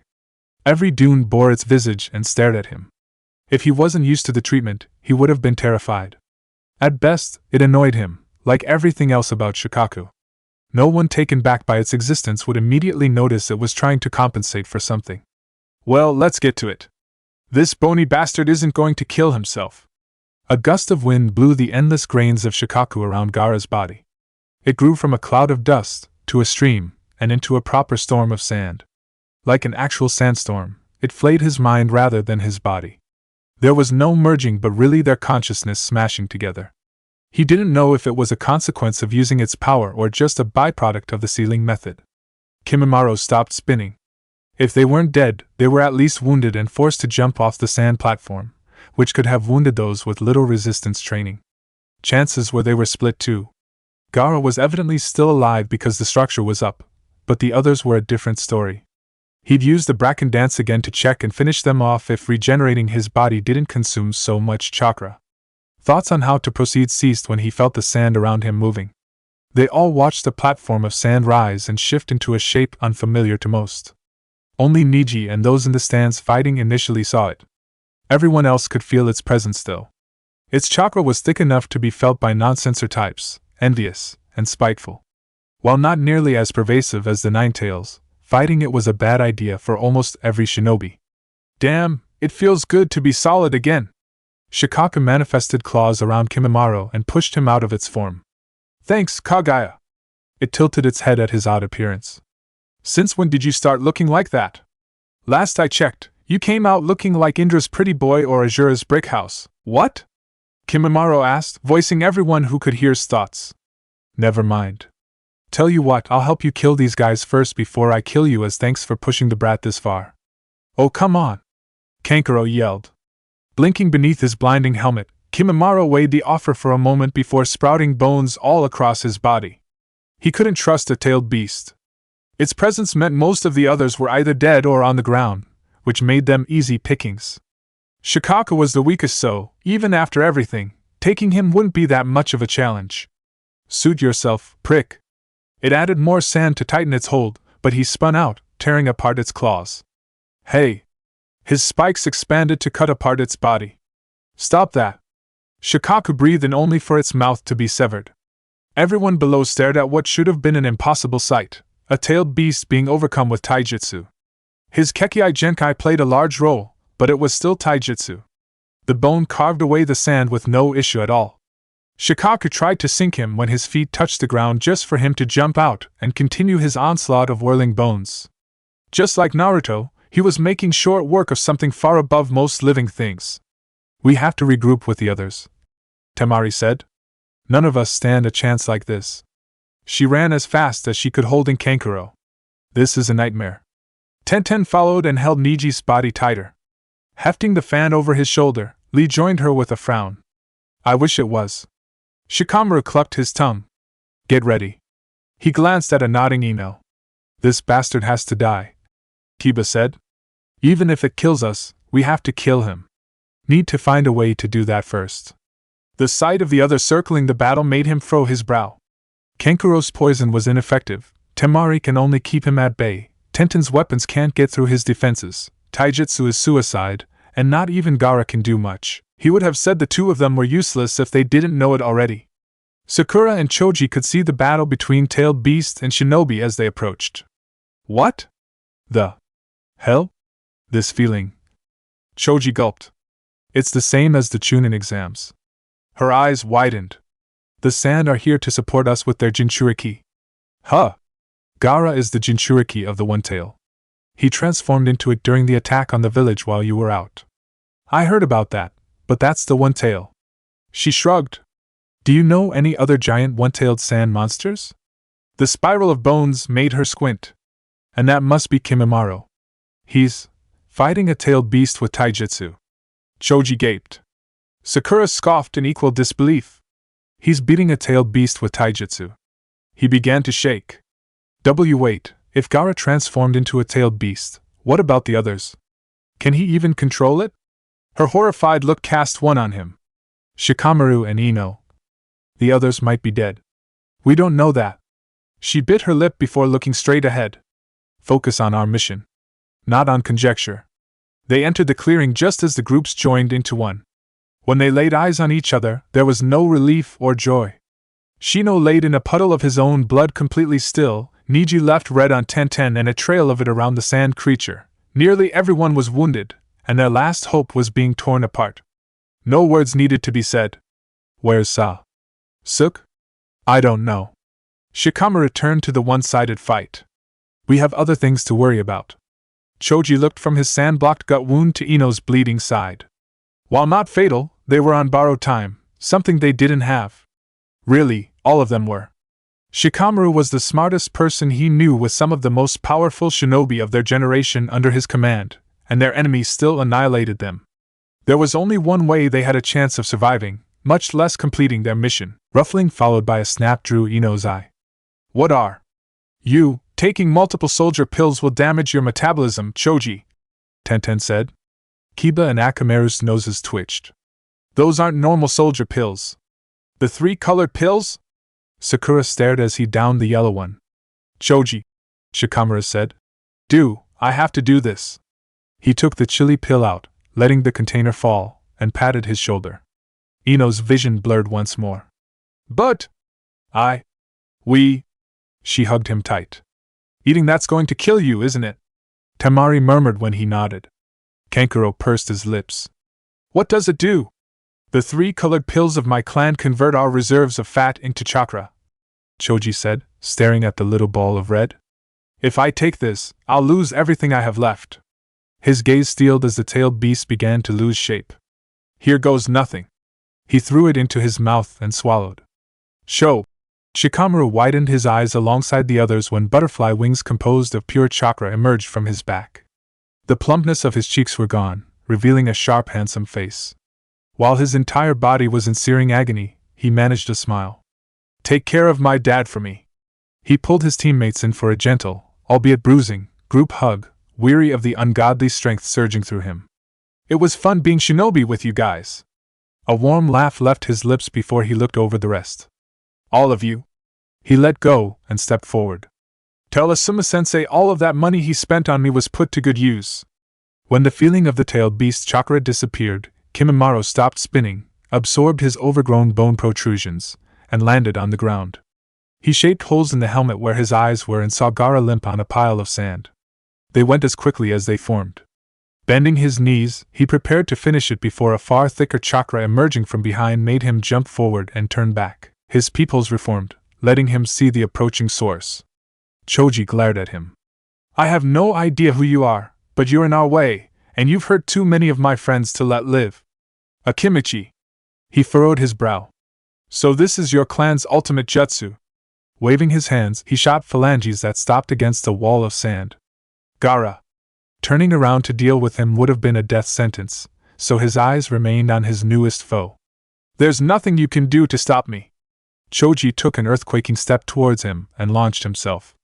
Kimimaro extended his ribs again, but he shattered them with a bat of his hand. Jumping back to make distance, numerous thoughts of how to counter him came to mind. Close combat was out of the question. There was a chance he could take him from range if he took Gaara out of the picture. While stronger, the Akimichi still wasn't as fast as him. He, if all else failed, could sink into the ground to escape. "Lee," Ino said, forming a rectangle with her fingers. "Get me close." He set down Temari's fan. "If that is what you wish." To her confusion, he picked her up like a box before running towards the battle. "I'm going too." Kiba, scowling, followed. Sakura began going through hand seals. "Hold on." The rest were either too wounded, tired, or overwhelmed to stop them or protest. Nearly everything they tried failed. Even if they lived, they weren't sure they could ever recover from the experience. Their mission, to make matters worse, wasn't even over yet. Failure was not an option, yet their goal was still far from reach.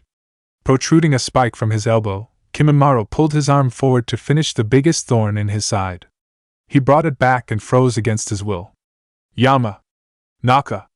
An influx of survival-induced panic helped him break out of it, only to almost fall in spasms. "Jiji-gen!" His hands inched to each other. Kiba crouched before taking off, circling him. "As if I'd let you!"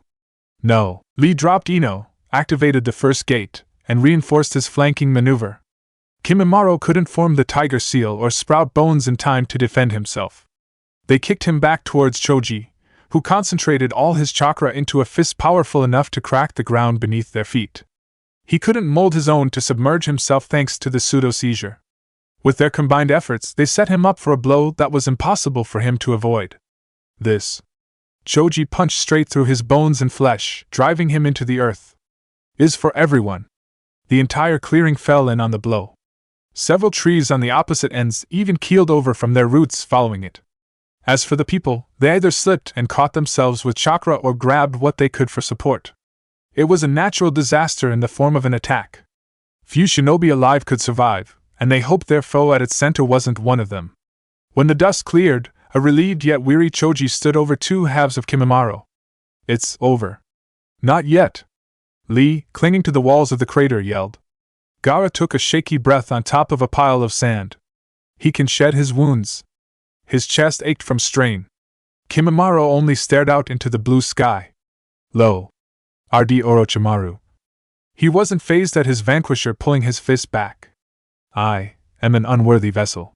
There wasn't enough chakra left in him to create another body. "May Naruto Uzumaki fulfill your dreams." Eyes closing, he let the shock take him, returning back to his normal state. Is he dead?" Temari asked. Ino frowned at Choji's shaking, red arm. "I can't feel his chakra anymore." She let herself slide down and caught him just as he fell limp. "Hey! Choji!" Shikamaru joined them. "Are you alright?" He was doing his best to hold himself together. "How do you feel?" "We both know you already know the answer to that question.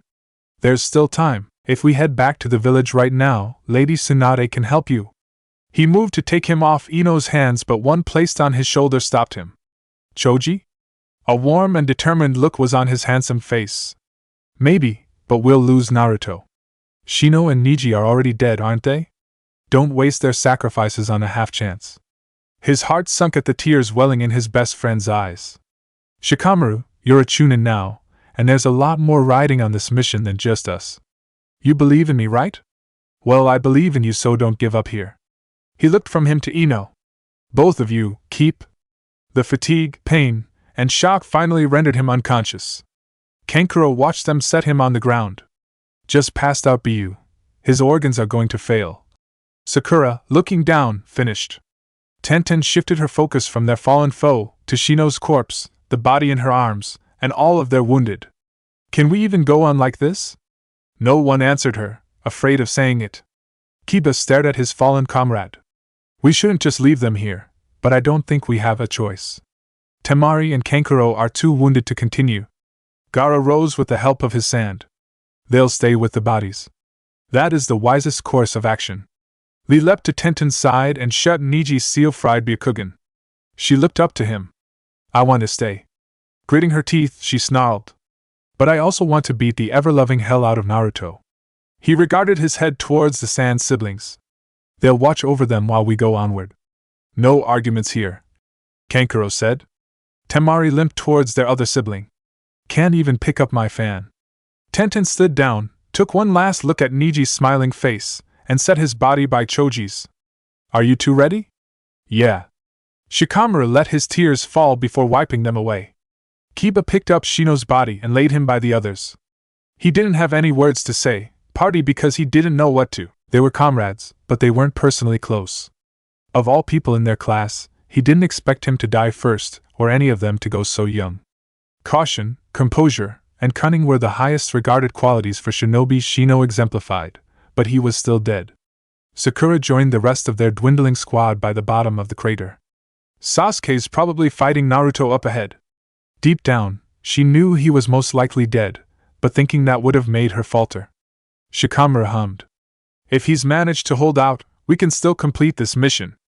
It's Sasuke, he can do it, Ino said, clinging on to what little hope they had left. Naruto, Gaara whispered to himself, recalling Sasuke standing guard over his body. If you kill a comrade like that. Lee pumped his fist with tears in his eyes. Let's finish this. It was already over. Countless thoughts were going through Sasuke's mind as he breezed through the forest. He worried about the others, what he was walking into, and whether or not he could actually defeat Naruto. A good part of him blamed himself for the situation. There were signs of it before, but there was no way he didn't help. If he told him about the Mangekyo before, things may have gone differently. When his surroundings finally changed from greenery to stone, he saw an unmistakable black and orange figure sitting on the side of a ninja's sculptured head. His feet dangled off the side. A hint of a smile as well as anxiousness were on his face. Someone was either supposed to be there or wasn't. It, regardless of his conflicting feelings, definitely wasn't him.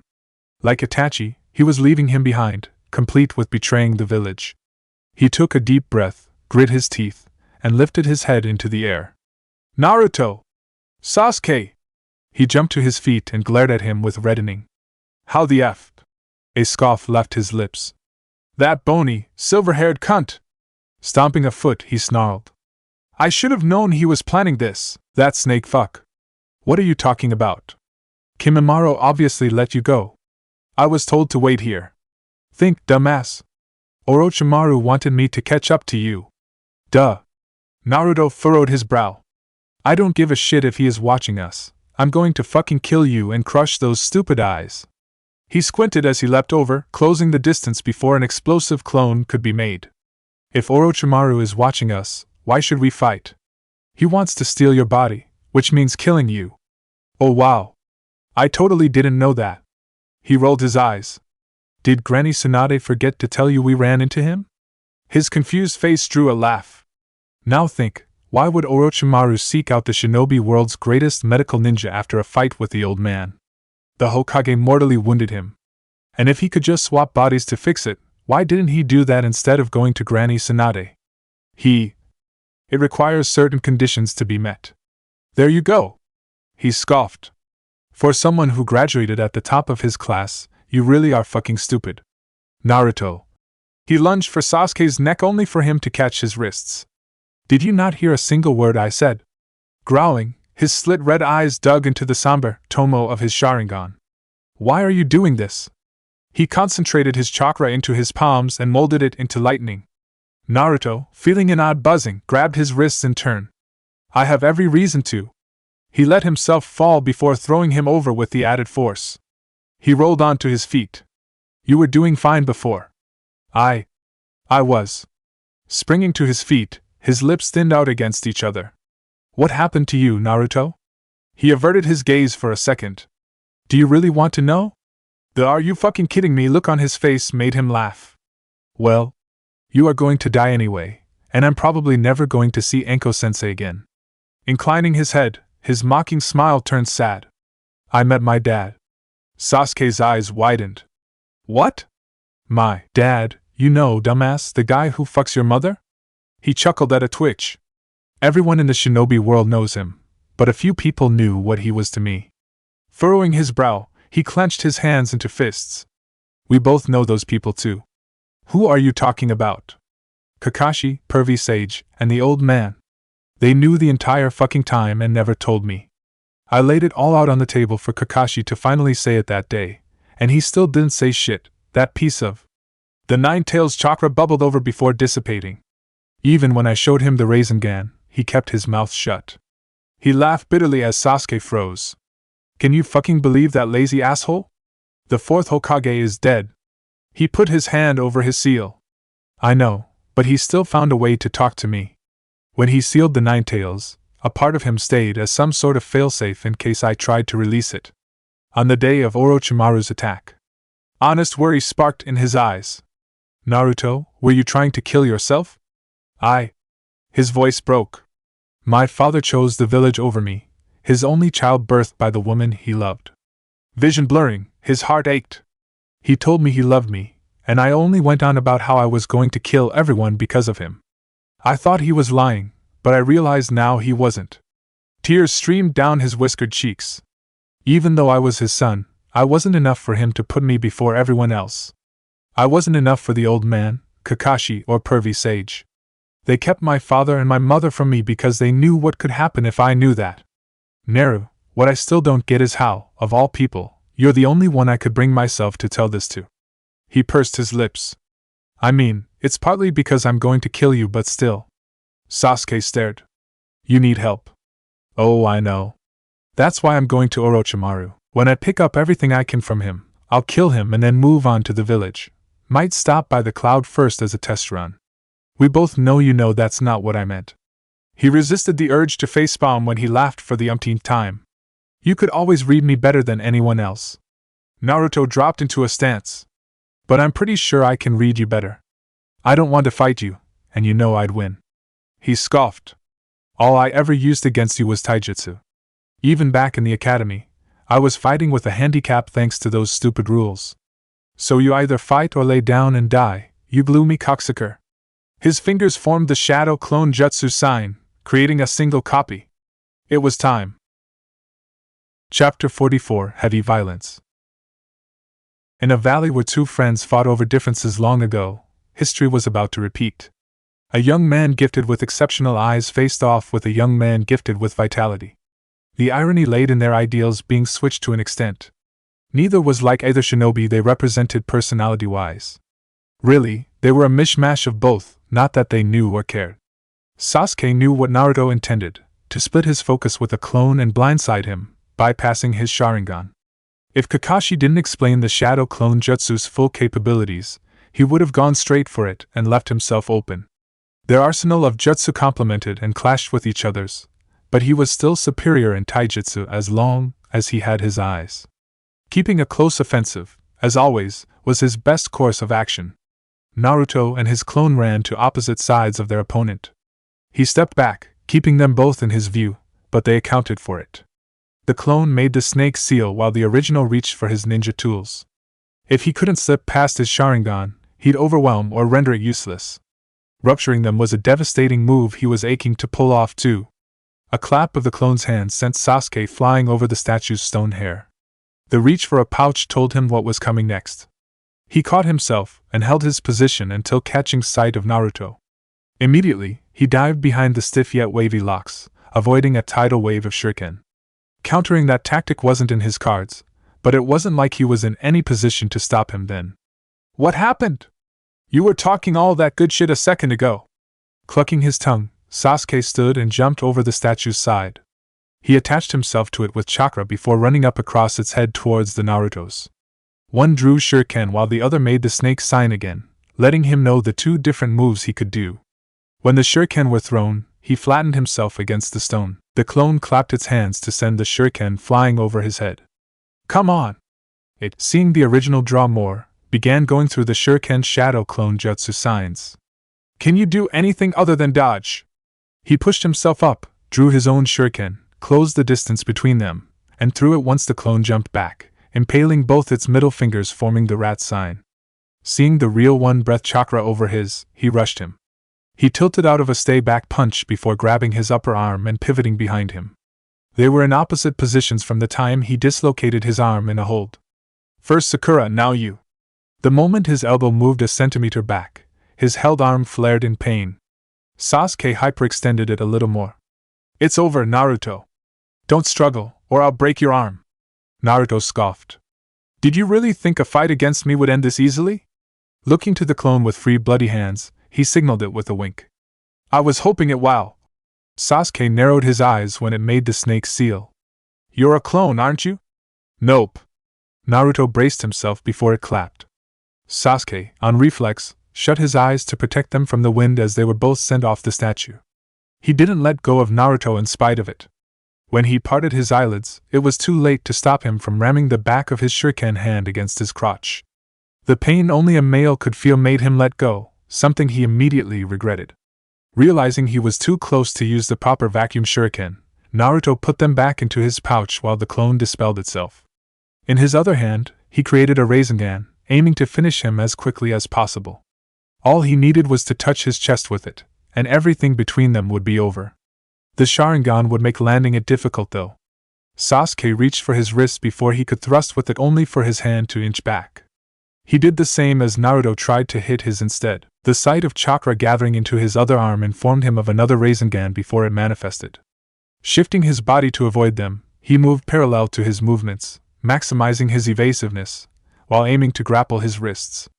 It was a violent, odd dance. Both pushed and pulled at the other, trying to and failing to catch their target. A person watching could almost forget one of them was actually trying to kill the other. The sheer spectacle of two young shinobi performing feats beyond most level was magnified by it all happening while they were in the air.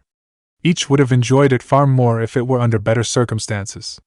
When they finally approached the water, Naruto thrusted both his hands down.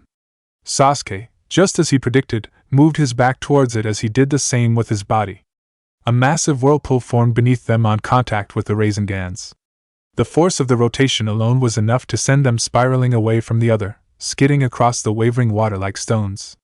Sasuke couldn't stop his body from riding out the rest of his momentum. In spite of the throbbing pain enveloping him, he picked himself up on the water using chakra. Kakashi never showed or explained to them how to, but each was well beyond that level of chakra control. The waterfall was from natural sources and by earth, which meant a terrain advantage if he played his cards right. Naruto, groaning, did the same. He gained some much-needed distance in exchange for unstable ground. While not ideal, it was the best he could hope for against his opponent. There was no way he could last against his arsenal of ninja tool jutsu. The Sharingan had its limits, regardless of its seemingly endless potential. They'd make a neat nightstand trophy if he didn't want Orochimaru to get them though. Again, saddened red eyes locked with hateful, slid red over a giant whirlpool between them. "You really are trying to kill me? Seriously?" Naruto brought his fingers together, creating another clone. "Have you been listening to a single word I've said?" He reached into his pouch. "Come and get your shitty pinwheel eyes." "How do I?" Realization dawned on him when he remembered the details of Madara Uchiha's battle with Hashirama Senju. "The Nine Tails!" Naruto threw a shuriken while the clone went through hand signs. "Good on you! Die!" Sasuke grit his teeth before also remembering what they were standing on. Force was somewhat harder to transmit through water. Compared to air, there was a presence, however weak. That wasn't a problem when it came to entire bodies' worth of water, like the one under them, though. He stopped concentrating chakra to his feet 2 seconds before the clone made the last seal. "Who's the dead last now, huh?" The Narutos grinned and laughed as everything in front of them was consumed by shuriken. Beneath the water, Sasuke could see their positions clearly with his Sharingan. It was only a matter of time before he realized the easy counter to one of his deadliest jutsu. He let himself sink deeper to minimize sight and noise before swimming under them. There was coin flip's chance he'd get the real one, but it was good enough. Naruto's eyes widened when his clone was pulled under. "What the?" Looking down, he saw his enemy choking it out underwater. "That's really fucking boring. Do you have any idea how cool it would be if you just let yourself die there?"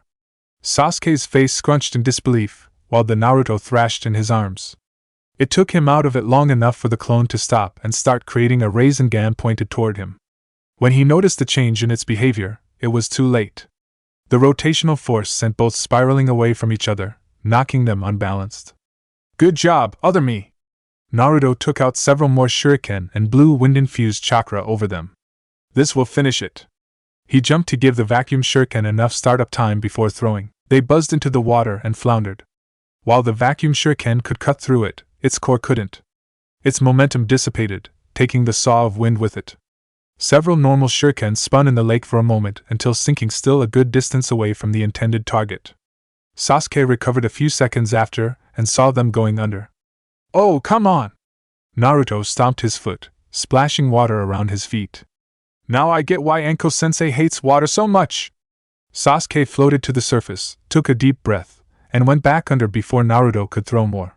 He was safe from most of his jutsu as long as he stayed submerged. While Naruto could see him when he was approaching, he couldn't do anything until then. The split moment he emerged would have to count if either wanted to get anywhere. Is this really how you want to fight me? Scoffing, Naruto moved towards the statues. Fine. He brought his fingers together, creating dozens of clones concentrating chakra in their palms. Enjoy drowning, you pussy! Despite the water obscuring his vision, Sasuke could see the beacons of blue in Naruto's form. They weren't explosive, seeing as how they remained on the surface. It took them creating Raisengans in their hands to make him realize what was about to happen. He was too deep to escape what they had planned and too panicked to think of a way out. The clones thrusted their Raisengans down as their progenitor attached himself to the nearest towering sculpture. Immediately, they began swirling with the water beneath their feet. It formed a massive whirlpool mere seconds after, powerful enough to draw Sasuke towards it while breaking their split concentration. They fell in. Naruto released them all and whistled at their handiwork. Kakashi, eat your water dragon heart out! Sasuke had no choice but to ride out the vortex. The absence of Naruto's clones told him he at least had a chance. Knowing him, he expected another whirlpool to come as soon as it died. A ranged multi-directional attack too fast for them to counter while they fell would be ideal. It had hurt him too, but it was either that or drown. Naruto, clucking his tongue, shook his head at the calming waters. No way you're dead, it hasn't even been a minute. He created more shadow clones that jumped off the statue, channeling chakra into their palms. As they descended, Sasuke emerged and, having completed every other sign in anticipation, made the final seal of the Thunderbolt Jutsu. Balls of lightning crackling in his hands sent a current throughout his entire body, but his alternative was worse. The jolt in his nerves almost broke his concentration, almost. Jagged, whitish-blue branches shot from the lightning orbs into the clones, sending their chakra back to the original. Found your balls, huh? Naruto furrowed his brow at the resulting smokescreen. Wait, aren't you wet? Sasuke didn't let up. He went through the hand signs of the Phoenix Flower Jutsu before spitting bursts of flame at the bright blue form of Naruto and anywhere he could have run to. It wouldn't be enough to kill him, as per their orders, but it would force him back on the water or distract him for a moment. From there, he could return the fight to a close-range engagement. The sudden flames caught Naruto off guard. While he managed to avoid a few, several hit their mark. His upper right arm, left leg, chest, and stomach were scorched, lighting parts of his clothes on fire. Panicked, he made the mistake of dropping over using the Gale Palm on himself. His clone's smoke dissipated, letting him see an attack coming far too late. Sasuke, skin burned with the same pattern his jutsu created, greeted him with a jumping uppercut to the chin that sent him back, launching him hard enough for the wind to extinguish the flames. Is this what you want? He chased after his flying body and pressed him against the foot of the statue. Huh! Those eyes. Naruto frowned at the narrowed Sharingan. Everyone's always looking at me with those eyes. Sasuke's gaze softened. Maybe they used to be you. You used to look at me like I was a piece of shit you stepped on. Naruto grit his teeth. Why should I forgive any of you? I'm only worth respecting when you can use me? Fuck you! He snarled. You're all the damn same. Why should I care whether any of you live or die just because of a few good moments in an endless stream of bullshit? There was truth to his words, lies, and hypocrisy. He was too lost in his anger to see anything but the first. One of the lies was born from ignorance, not that he blamed him. It was something he could never admit. He was jealous of him. Naruto lacked the same bonds that tortured him, had the fortitude to go on even in the face of hopelessness, and could tell everyone how he really felt about them without hesitation. The strength he had made him feel weak, which the widening gap between them compounded. Now, he was leaving, just like Itachi. I understand. I was alone right from the beginning. What makes you think you know anything about it? Almost everyone who was supposed to guide me used me as a weapon, a tool. My own father made me one. He wrapped his arms around him and formed the snake sign behind his back. You actually had people who cared about you. I spent years wondering what I did wrong to ignore the truth. I was just a convenience. Throwing him back with all of his body's strength, he clapped his hands to blow him away. How the hell could you possibly understand? Sasuke let himself sink into the water momentarily over catching himself, wary of any follow-ups. Underneath, he saw Naruto's blue figure waver, likely from a concussion. He rose up and onto his feet. Whether he wanted to or not, he had to drag him back to the village. They'd lock him away forever, but it's what they had to do. Naruto could not be allowed to jeopardize the security of the leaf, which meant treating him as a tool. His heart ached as he dropped into a stance. Tears emerged from his eyes before their tomos shifted. A third and final swirl marked his Sharingan mature. Naruto nearly fell over trying to regain his balance.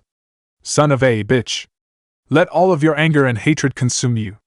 Use my power, and we can be rid of this disgusting Uchiha. I don't want to win that way. Sasuke furrowed his brow at his lips' movements. You're talking to the Ninetales, aren't you? He could see something strange in his red eyes he couldn't before. What I?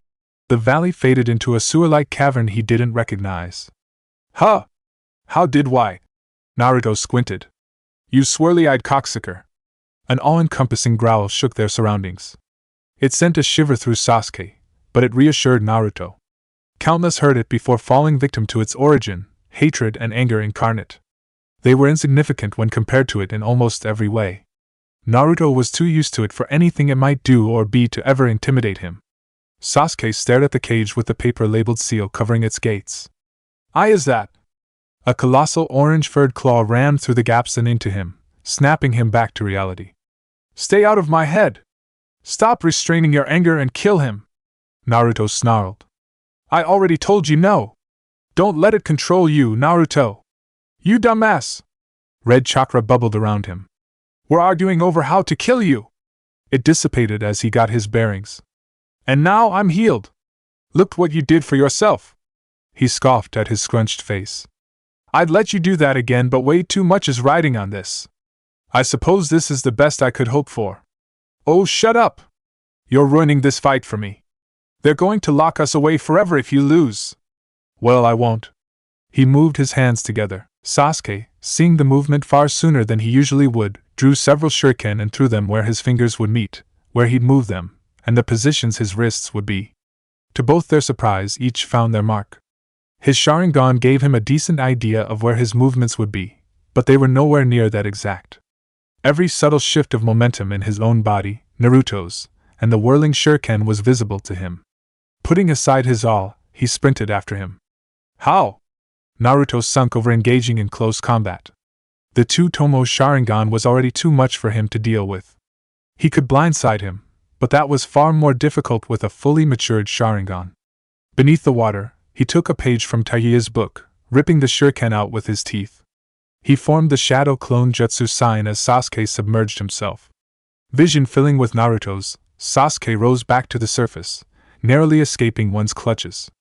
It was unwise to use another lightning jutsu while covered with water, but his fire wasn't effective while they were in it unless in vast, chakra-consuming quantities. His reserves were better than they were, yet still nowhere near Naruto's level. First, he needed to get dry. The clones, sharing the same concentration-divided mind, knew they couldn't rush in blind, even with their massive numbers. If they were going to beat an even greater Sasuke, they had to cut off any room for escape. His eyes or his mobility needed to go, and getting close was a bad idea. Almost all of their ranged attacks were useless underwater save one they hadn't tried yet.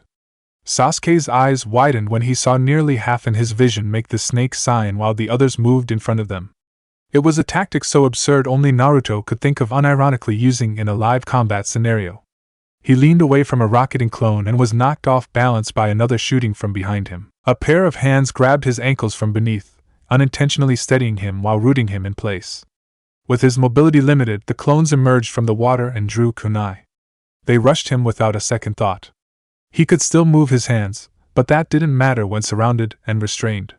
No ninjutsu or taijutsu in his arsenal could work efficiently under their conditions. It, as far as they knew, was checkmate.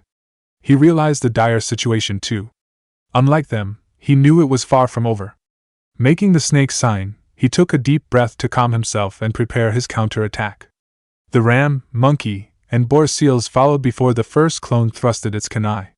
He leaned out its path and grabbed the clone's other hand to form the horse seal with its fingers. It and the other clones furrowed their brows. Hey! When its fingers were forced into the tiger, they knew he was about to do something. Sasuke spat fire over it, aiming for his true target, the water. The heat caused it to boil and steam, creating a dense fog. Unable or not wanting to handle the pain of being boiled alive, the clone holding him poofed. He dispelled nearest one with a punch straight to its throat. They couldn't see or react despite being able to hear his feet splash against the surface. One by one, the clones were picked off. Several gale palmed to only send each other flying. The Naruto torpedoes launched with the intention of attacking from above, not below, just flopped into the water without a clear target. Each was tempted to make explosive clones, but they couldn't without knowledge of the original's position.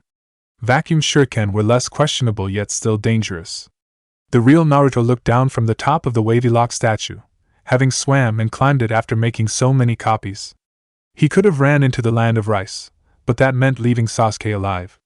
Whatever Orochimaru had planned with his eyes couldn't come into fruition. Releasing his clones, all his leftover chakra returned to him. He created one more, grabbed it, spun on his heel, and threw it over his shoulder as far as he could over the mist. Sasuke knew something was wrong when all his enemies disappeared. He checked his immediate surroundings before looking up. It took a single second for him to figure out what clone it was, the presence of another Naruto a good distance away all but outright stating. He drew shuriken through them, and sunk to get as far away as he could. The blast sent him spiraling further down, over annihilating him thanks to his quick thinking. Troublesome, gloomy cocksucker! The Nine-Tails chakra bubbled over his body. Would you just fucking die already? Yes. End it. With those words of encouragement, it dissipated once more. How many times do I have to tell you that's not how I want this to go? Do you want him to die or not? Not even your most dangerous jutsu worked, and you don't have the chakra to do it again, as if it would work. You need my power. If I don't do this for myself, it'll haunt me forever. He created several dozen clones and began going through the hand signs for the vacuum sphere jutsu with them. Recovering, Sasuke saw the beams of wind coming just in time. The water slowed them down long enough for him to react. He swam away, shifted between, and even flipped out of their path. It didn't stop. After nearly a minute, he needed to come up for air. His hands began forming the signs of the fireball jutsu as he rose, still evading the wind projectiles. The Narutos focused their attacks on Sasuke when he rose. Before any beams could hit, he spat a fireball that consumed them all, increasing its power. It took them a fraction of a second to shift into gale palming. To their joy and Sasuke's horror, the fireball grew even bigger and turned against its creator. Sasuke, wisely choosing boiling over burning, took several quick breaths before going back under. The scathing heat would have made him regret it if the other option wouldn't have been more damaging. He kept his eyes open for more wind attacks, but none came. Instead, he saw the clones falling down with chakra swirling in the palm of their hands. Naruto began jumping when they trapped him in another Rasengan-induced whirlpool. Yes! He almost squealed as he made more clones to repeat the process before he could escape. How does it feel to die boiling and drowning? Laughter erupted from his lips. Hey, aren't you still a virgin? Holding on to his sides, he laughed even harder. You're going to die a virgin! It was a petty thing to be happy about, but he couldn't help it. For once, he was winning over Sasuke in nearly every way. He was always compared to him, he failed to be a proper rival, and he envied the family he had, however brief their time was. Deep down, he wished he was him. It brought out his worst feelings of worthlessness. Sasuke knew he couldn't get out of the whirlpool using the same tactic. His nerves were shot enough as is. There were jutsu he could use but never tried before. While reckless, it wasn't like he had better alternatives. It was the first time he was pushed to such an extent. He brought his fingers together into a sign his enemy knew all too well. Naruto pursed his lips at the sight of Sasuke floating to the latest whirlpool's surface. It was well over a minute at that point, and he was already under for a bit before. He drew shuriken alongside his clones, threw them into the body, and grinned when blood seeped out. Of course, he wasn't dead yet. Suffocation was a drawn-out way to die. He dispelled his clones, not wanting them to ruin the moment. Rasengan forming in his hand, he jumped down from the statue. The body was limp when he lifted it. Without any oxygen or consciousness, there was nothing it could do. Naruto's Rasengan thrusted towards its chest. Another Sasuke emerged behind him and lodged a kunai into his wrist before it could land.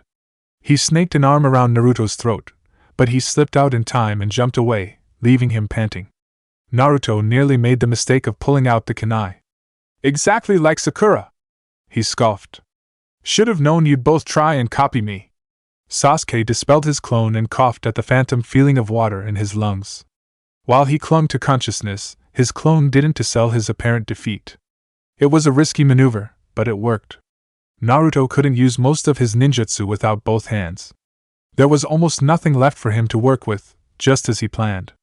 Naruto, intending to force his still fingers, moved his hands together just for the pointer and ring fingers of his functioning hand to be stuck with shuriken. "Seriously?" He shot him a look to get one back. "You are trying to kill me! You started it with the pinwheel eyes, and it doesn't mean you have to defend yourself using the same boring tricks. We both know that's not what we're fighting over." Sasuke managed a smirk. "You're just mad you keep falling for it." "Oh, fuck you!" Naruto grit his teeth. "I'm fighting for my freedom, and you're fighting to keep me as a tool. Even if there were no Mangekyo for you to keep from me, that's cause enough for me to kill you." The frown forming on Sasuke's lips made his thin. "If you really care about me, let me go. What do you think you're doing?" "Shut up!" Sasuke's gaze steeled. "You know I can't let you." "Yeah." A sad smile spread across Naruto's face. "If Dad couldn't, how could you?" Letting his crippled hand flop upward, he began concentrating chakra into its palm. "Let's end this," Sasuke finished, dropping into a stance. Naruto, ripping the shuriken out using his teeth but keeping them, charged. He infused them with wind chakra, reached into his pouch with his freed hand, jumped, and threw the vacuum shuriken horizontally at opposite sides of Sasuke with a jerk of his neck. While Sasuke hopped over the wind saws towards him, he drew and blew over a kunai pointed at him. It was an almost perfect setup. Sasuke could discern the infused kunai's properties. It was like the shuriken. In a second or two, a deadly weapon would stabilize. The shuriken put him in a dangerous position. He could lean into the Rasengan or into a razor-sharp blade of wind. Attacking wouldn't stop him either. Gritting his teeth, he impaled his side on the kunai before the blade could form and caught the Rasengan hand by the kunai in its wrist. Eyes widening, Naruto moved to sever Sasuke's spine with the fully formed vacuum blade, but his other hand kept his in place. "Why you?" They landed on the water's surface with a splash. Blood oozed from their wounds and dripped into the lake. Neither moved, rightfully fearing whatever came next. All either needed was a single opening or to make a single mistake. Sasuke's Sharingan let him see Naruto's next move and, whether he liked it or not, the Nine-Tails chakra was still flowing through his system. It couldn't last much longer. Sasuke almost glanced down. "I'm sorry, Naruto." He twisted the kunai in his wrist, breaking his focus, before using it to ram his palm against his side, hitting him with his own Rasengan. Naruto was sent spinning back towards the foot of the statue. A choked gasp left his lips at the impact between his body and the stone. Red streamed from a tear in his body where skin, muscle, and a portion of his intestines were. It wasn't immediately fatal, but it would kill him without treatment from infection alone. Going on in spite of it would hasten his blood loss. Sasuke didn't need to look down to tell he was bleeding too.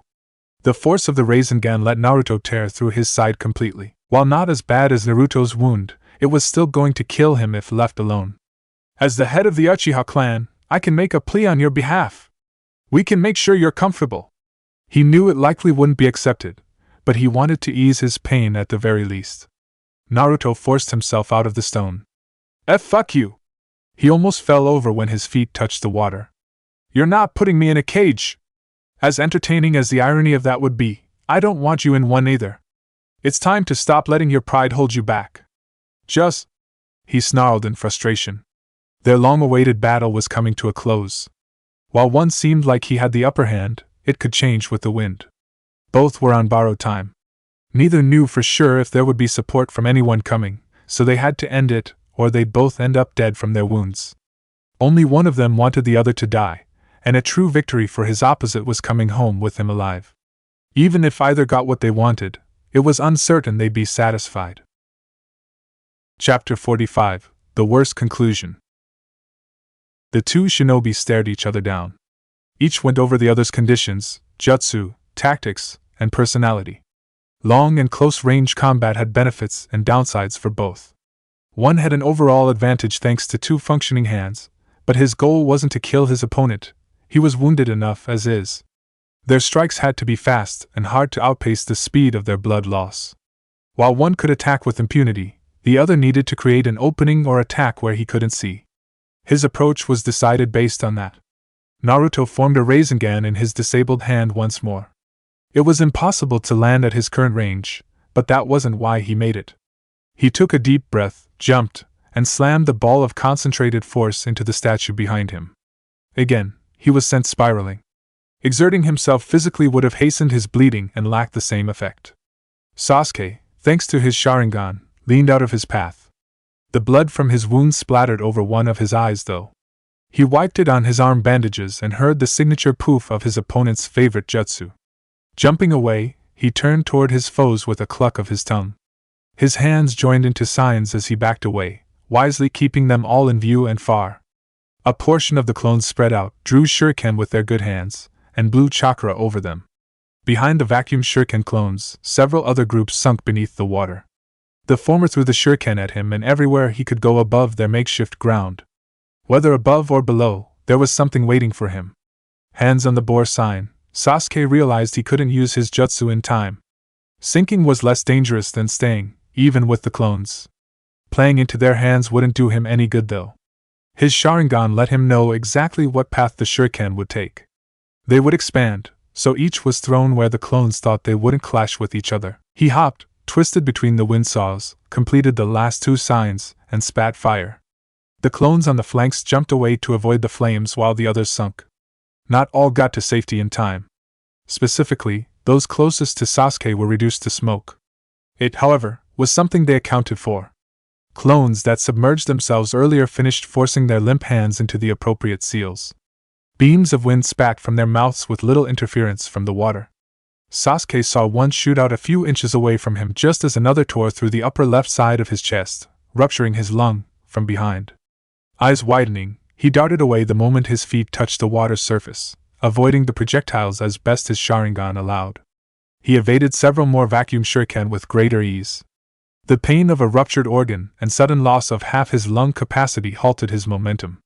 The Sharingan was rightfully considered a powerful Kekkai Genkai in the shinobi world.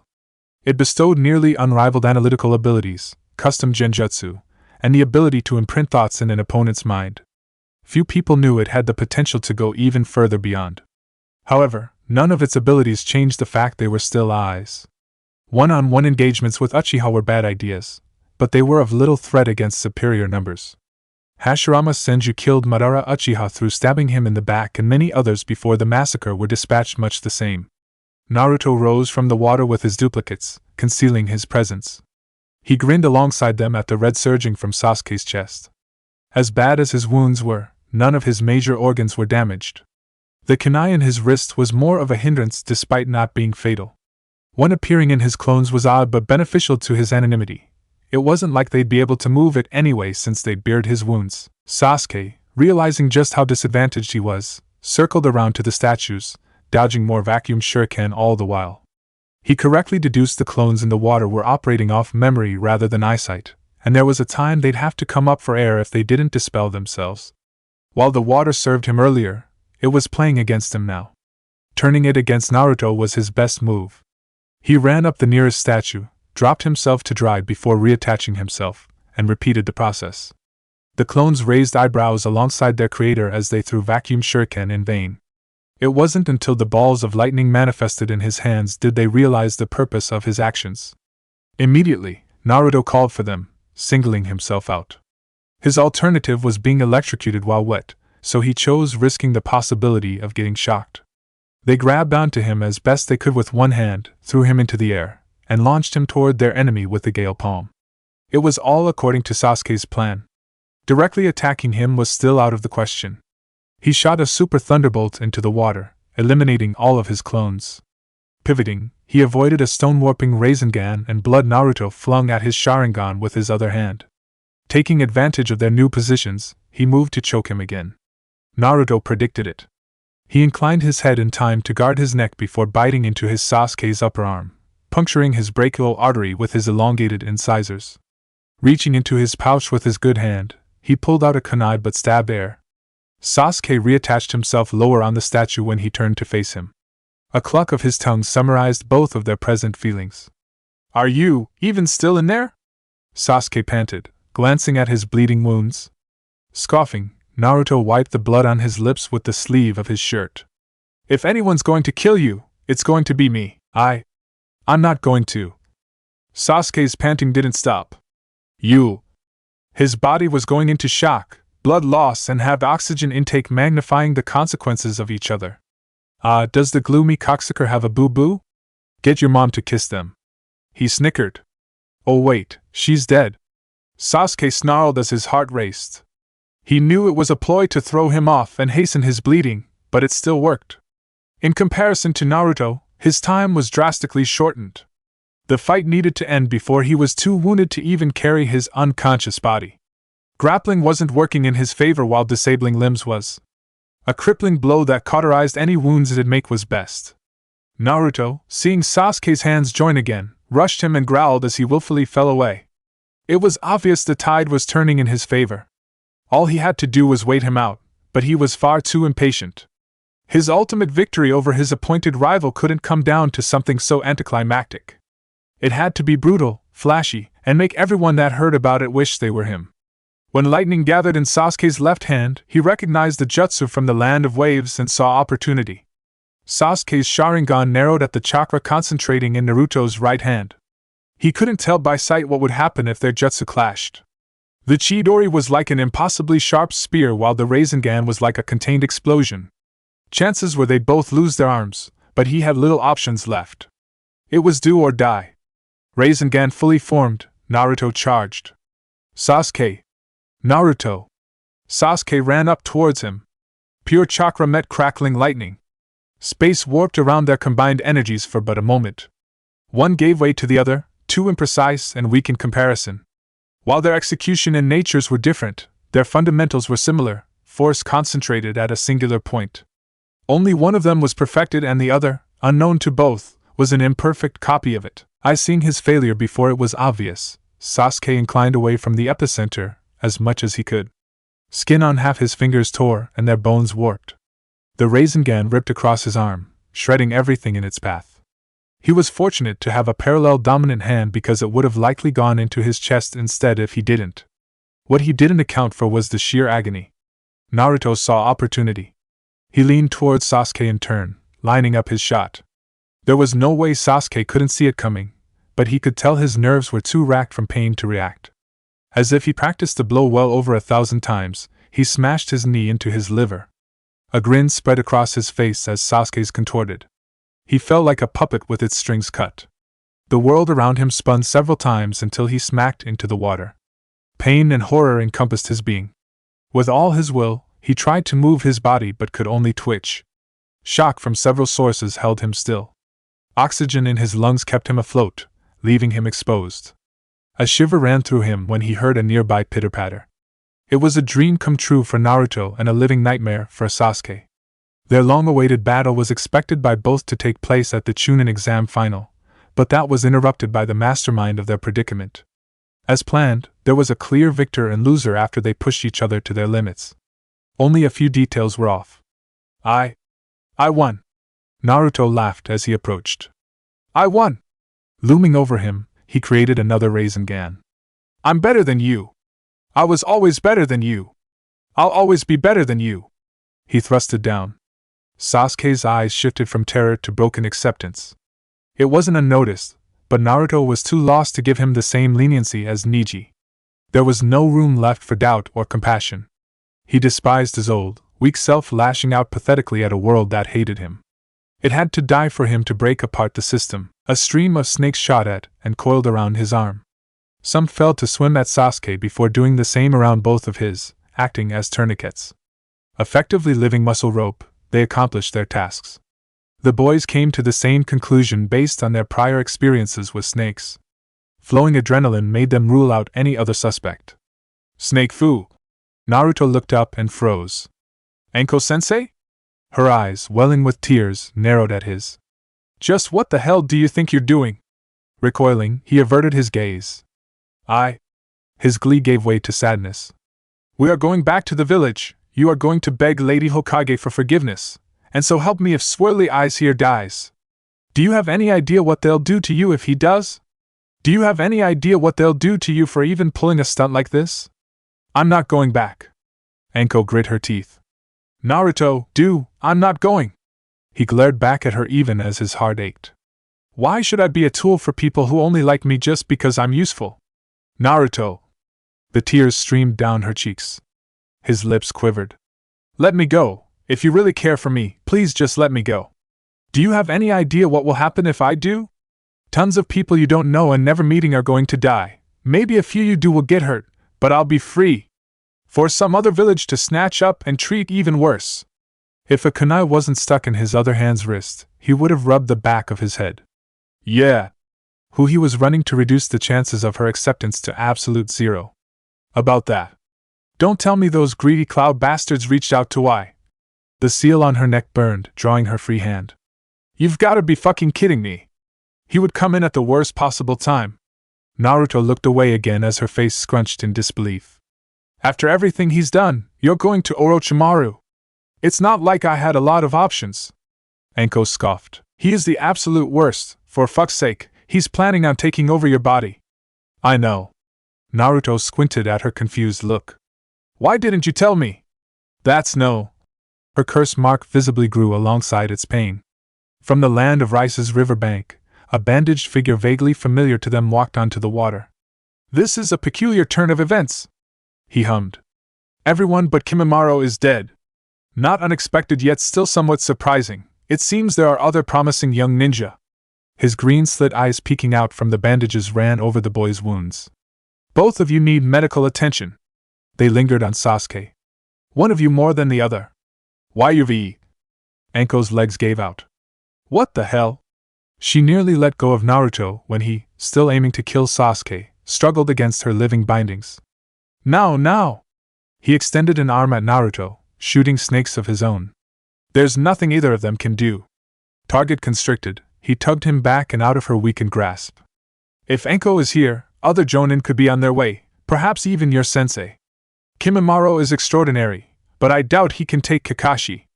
A death glare from the child didn't faze him. Still want those stupid swirly eyes, huh? There are only 2 full sets left. Scoffing, Naruto spared Sasuke one last glance. Looks like it's going to be just one soon. He shifted his focus to Anko and frowned at the horror in her eyes. Like you said, other jonin from the village might be near. We should go.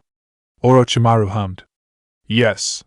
Sasuke was far too wounded to survive the trip to his hideout, and he wasn't adjusted to his new body enough for healing ninjutsu, so leaving him was the wisest course of action. If Anko resisted the curse mark to defend him, Naruto might slip past them both and kill him anyway. Follow me. He turned around. Naruto! Anko cried. He looked to the forest beyond the border before giving her a sad smile. I love you, Anko-sensei. Vision blurring, he walked after her old mentor. I'm sorry. She stared at one of her worst nightmares come true. Pushing against the water, she stood up only for the curse mark to grow even more and send her back down. Red and what should have been blue drew her eye to Sasuke's side. There was a chance she could resist her affliction to catch up, but he'd certainly bleed out with no reinforcements. Kimimaro was still alive, which meant they'd be slowed down if there even were any. It was a choice between chasing after them, likely ending with a fight in vain due to her current state, and letting him die. Sasuke watched her stumble to him. The pain in his side worsened when she took off her coat and forced her hands against it, slowing his bleeding as best she could. He shifted his gaze from her crying, black flame-marked face to the clouding sky above. Without a doubt, it was the worst failure of his life. Nothing he could do, even bringing Naruto back years after, would let him live it down. All he could hope for was his squad mate's survival and a minimal loss of life in what was to come. His eyes closed as fatigue took its toll. Hold on, you broody brat. It took her all she had to keep from screaming. village has already lost its biggest asset. The clouds overhead blotted out the sun. A minute after, they darkened and let loose drops of rain. It sprinkled before growing into a full shower in seconds. Whatever lingering traces of Naruto were washed away with the droplets. The freshness of his blood was irrelevant to one of nature's common neutralizers. Anko. She turned back to see a familiar masked face dog wearing a leaf forehead protector at his side, jumping onto the water surface. Kakashi? His eye drew to the curse mark pattern spread over her body before stopping on the boy. That's... He rushed to her side and felt his heart sink at the sight of his wounds. I'm sorry. Naruto went with Orochimaru. Orochimaru, looking over the border, his eye narrowed. The dog looked up to him. Kakashi, the rain. I know. His hands clenched into fists. He's gone. Anko swallowed a lump in her throat. Can you help me with him? Blood covered her own hands in spite of the coat. I can't stand up, and his bleeding is really bad. While she kept her coat against Sasuke's side, he lifted him up to tie it around him tight. I need to take him back to the village immediately. Go. I'll be fine. I'll send someone. He picked him up, turned, and took off towards the village while his dog disappeared in a puff of smoke. She waited until he was surely distant to wail out her grief. A warmth she thought she'd never have again was torn away. Their shared happiness wasn't enough to keep away his resentment, not that she expected it to. She hoped it'd fade as he was recognized more, but his mind was made up. Once more, she wasn't enough for someone else. It was another lament they shared and another tragedy added to the valley's history. What was left of the Naruto retrieval squad rushed towards the border. They lacked a solid formation, but it was the least of their concerns. Death awaited them one way or another, and facing it then would prevent many other possible early meetings. Unwise as it was, their losses drove them onward. Shikamaru stopped at the sight of a green and blue blur far ahead, driving the others to do the same. Someone's coming! He formed the rat sign before everyone else prepared to. Kakashi grounded himself on a tree branch Tenten threw warning shuriken in. Stand down! What a... Sakura's eyes widened at the young man in his arms. Ino nearly fell over. As Sasuke? Where's Naruto? Shikamaru, already knowing the answer, asked. He's gone to Orochimaru. Kakashi glanced down at his wounded student. Your mission is a failure. Lee dashed onward only to be stopped by him. I cannot accept that, Kakashi-sensei, and I'm sure the others here cannot as well. His good eye swept over their group and closed in remorse of his correct assumption before opening. How many more of your comrades have to die before you realize it's over? Lee, physically wavering, signaled acceptance of his words. If you want to make yourself useful, Anko Mitarashi needs assistance up ahead. He looked at the others again. Collect the wounded and the fallen before returning to the village. With no further words, he took off. Sakura followed after. Her heart pounded hard enough to deafen her ears to anything but it. The shock from the news and the sight of Sasuke hanging on to life by a thread made her act without thinking. If she took the time to process, she'd break down. It was inevitable and better to have in the safety of the village. Ino turned her head when Shikamaru took off in the same direction. Hey! She followed. He turned back while still branch hopping. There's a chance we can save Choji if we bring him to Lady Hokage in time. Really? She nearly slapped herself when she remembered who their Hokage was. Let's go! Tenten didn't meet Lee's concerned gaze. I'll stay with Niji. Eyes dull, she looked down. Go on ahead, but you better come back. I'll make sure he does. Kiba jumped to his side. Gaara joined them. Enough people have died today. The group split once more in opposite directions. It didn't take long for the three to reach the valley. Countless nicks left on the land of Rice's statue hair let them know the battle happened there. More importantly, they could see Anko's black and olive figure contrasting against the blue lake below. A mishmash of their colors joined right after. Anko's watering eyes, one their normal brown and the other snake yellow on black, met them. Already? She focused on the sand ninja. Tsunade asked for you? If you mean me specifically, maybe. He stood watch beside Kiba as Lee helped her up, slinging her arm over his shoulder. The village elders seemed uncomfortable during our briefing. Worried about you getting ideas. He followed Lee in the direction they came from. Most likely. Her tears, not quite hidden by the rain, drew his attention. Who is Naruto Uzumaki to you? She raised an eyebrow while Kiba, also curious, looked at her. Ever, Meet someone a lot like you but before you made a mistake or got fucked up. She laughed. Someone you didn't really like at first until they did something so crazy you had to? Just recently. It's Naruto, isn't it? Her laughter grew when he nodded. Brad is way too good at that. The laughs devolved into sobs. If he waited a little more. If he could only just put aside all the bullshit. The rest of the group remained silent. All shared similar laments, Gaara especially more than the other two. In the back of their minds, they knew everyone else would come to regret it too. Naruto's desertion tore a gaping hole in the shinobi world's power structure, and it could only be rectified one way: violence. Darkness grew over Naruto and Orochimaru during their trek. The thick forests protected them somewhat from the rain, and what little light passed through the clouds. Only droplets pitter-pattering against leaves were audible. Naruto was processing too much to say anything while the other assessed his own situation. Even when they reached the hideout entrance, a stone staircase into the ground overshadowed by a giant tree, both were silent. A familiar face greeted them in the serpentine halls. For a moment I thought I wasn't going to see either of you again. His eyes drifted towards the tear in Naruto's side.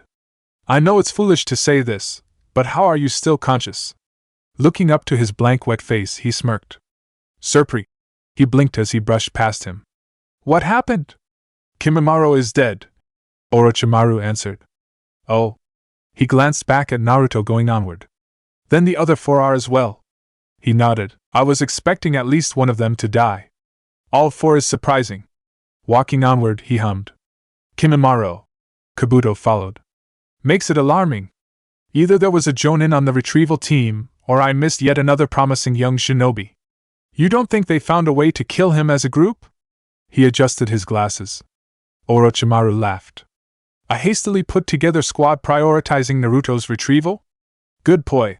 A vaguely familiar smack drew Kabuto's eyes to the priority in question's limp body. I was wondering when that was going to happen. Would you please see to him before Kimimaro's sacrifice becomes in vain? At once, Lord Orochimaru. He walked over and picked up the boy, careful to keep the warped wound elevated. The lack of irony in his voice made Orochimaru murmur. While expected, the shift from questionable allegiance to unflinching loyalty was still jarring. He was more than familiar with his type, lost and purposeless. It was only a matter of time until he either latched on or returned to his prior miserable existence. A perfect opportunity, one many would have killed for, to strike at him was available hours ago, and he passed on it. Kimimaro was irreplaceable, but Kabuto would have to do. Catching up with him, he followed further into the hideout's depths. Ever bleak and damp was the deepest part of Naruto's mind. It was a consequence of his childhood as well as recent events, mostly the revelations. The sewer's water level was above its usual ankle high. A person could submerge themselves completely but still stand out. Naruto himself was floating halfway under, face down. You should have used my power against the Uchiha. The nine-tailed snout was nearly pressed against the bars of its cage. We would know for sure if he was dead. Its eyes narrowed at bubbles rising to the water surface above Naruto's head. There is being prideful and then there is being stupid. It groaned at more. Are you really going to mope? He raised his head, exposing his watery frown. The outcome was never going to be perfect or the worst, but it was deep on the bad side of the scale for him. Even though he knew the entire time, hearing Anko's answer was still painful. Sasuke surviving would have been an acceptable trade-off if it never reached his ears. After everything you have been through, that woman's rejection is what lowers you to this state. It twitched at him, dropping back under. The third Hokage choosing Orochimaru, and the village shattered him before the meeting with his father broke what was left. Anko was by his side when he needed her the most. If she hadn't been, he wasn't sure if he could have ever moved from the shade of the cemetery tree. Now she had done the same as the old man. Growling, it glared at its host. Fine. A brilliant idea made it hold back a grin. Give up and let the snake take your body then. You were never going to amount to anything. His narrowed, hateful eyes were a welcome sight. If that dog boy is still alive, he'll name the run of the litter he has with that Hyuga girl you love so much after you. A twitch nearly drew a laugh. Unless the war on the horizon has the clouds snatch her away first. Naruto jumped straight to his feet. Fuck you, you orange-haired asshole. My name is Kurama. Like IGI. He blinked. Ku. Rama? If you tell anyone, You will never hear the end of how your mother and father made you. It snickered at him, gagging. Who would even believe me after all the years we've spent calling you the nine-tailed fox?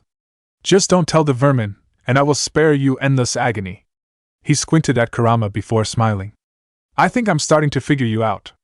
Walking to the cage bars, he held out a hand. It murmured. Countless years passed since the only time anyone reached out to it like that.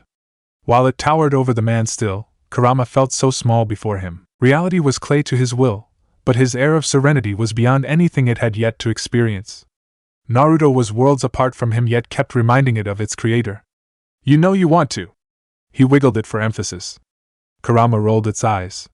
Seconds later, it began inching forward. The barely restrained laughs he kept down dissuaded it, yet not completely.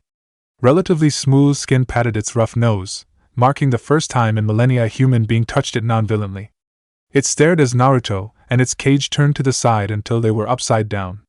He cooed at its fluffy exposed belly. Just like a cat!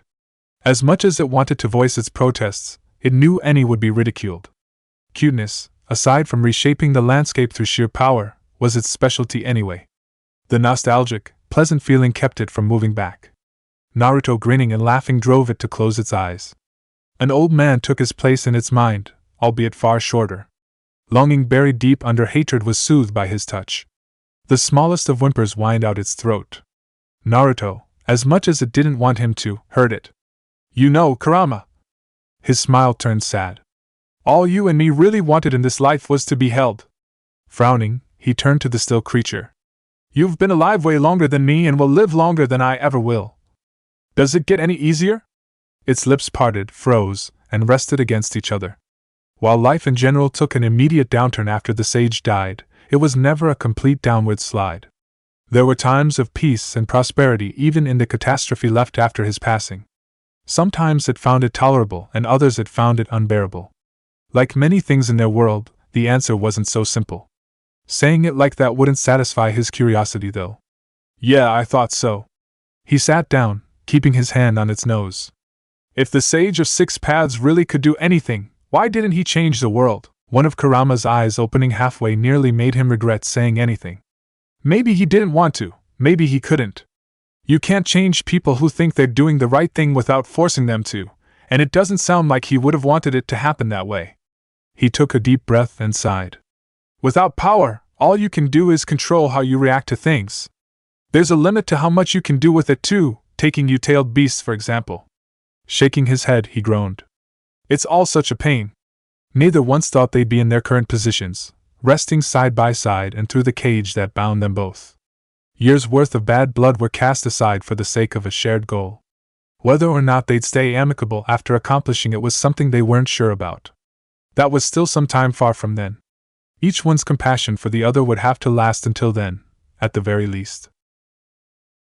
Chapter 46: Grief and Sorrow. Hours passed since Tsunade requested aid from the Sand Village and briefed the retrieval team. She sent a medical squad soon after before treating Lee, Genma, and Rado. Kakashi stopped by to hand in his mission report and immediately left, definitely because of her office's state. Fearing his emotions getting in the way of Naruto's retrieval, she was intending to preoccupy him with an S-rank mission to no avail. Hinata, despite being responsible for the greatest conundrum of her Hokage tenure, was doing an exceptional job as her assistant. The Byakugan's vision let her read everything on her desk without the pain of sifting through documents. It tempted her to forego real punishment, but that was as politically unsound as it was irresponsible. Last item. She set the second last stack of done papers on the finished pile. Which one was this again? The Orange Leaf, a shipping company, requesting permission to establish a base of operations in the Hidden Mist Village. Hinata, sitting meekly on the cracked floor, said. She murmured. If they're asking me, they already have permission from the new Mizukage. Pretty big shipping company. On the 5th page, it's written there the former Leaf Village branch of the Gato Company, which fractured recently. Because Gato was murdered by Zabuza Momochi in the Wave Massacre. She read the report written by Kakashi while going through all of Naruto's files. Hinata turned to her. I thought Naruto and Kakashi-sensei fought a mob and killed Zabuza. You here. Several Umbu flickered into and kneeled in the center of the office. Lady Hokage, The young ninja you requested have returned with a squad of sand shinobi led by the One-Tails Jinchuriki. Kakashi Hatake and Anko Mitarashi are with them. Nearly all are wounded, 2 are in critical condition, 2 are dead, and Naruto Uzumaki I.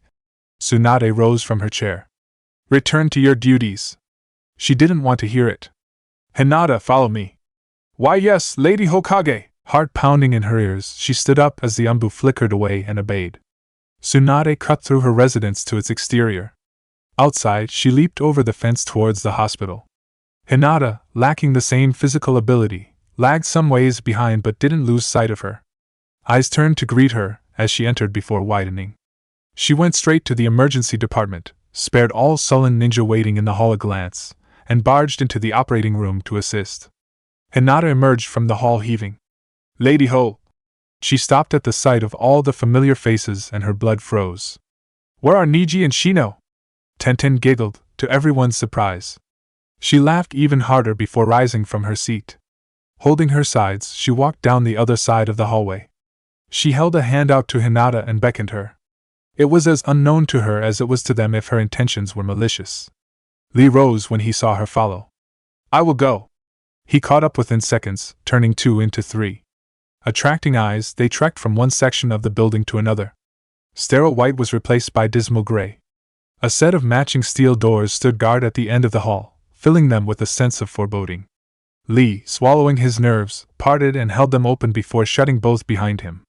Morgue slabs and autopsy tables inside made Hinata shiver. There were few reasons why her cousin and teammate could be near such things, none of them good. When they stopped by 2 bodies obscured by sheets, her heart began racing. She took a deep breath when their slack faces were unveiled. Several followed. They grew shorter, quicker, and shakier. Grabbing her head, she activated her Byakugan. Niji's Byakugan were thoroughly destroyed in accordance with the seal transcribed on branch family members. Shino's insects, while active, were acting in a way she never witnessed, roaming his body as if looking for escape yet ignoring the hole in his chest. Scars and moles were all in the right places, especially the ones near the sensitive or unmentionable. Both bodies were real. They were dead. Tenten erupted in laughter as Hinata smacked against the floor. Her laughs were loud, harsh, and forced. Tears burst from her eyes before they turned into sobs. Lee's arms wrapped around her, and she buried her face in his chest. It was over. Their mission was a complete and utter failure. Neither their nor anyone else's lives would ever be the same. All knew what was likely to come next. Within time, they'd see the consequences of their shortcomings for themselves. Some already had.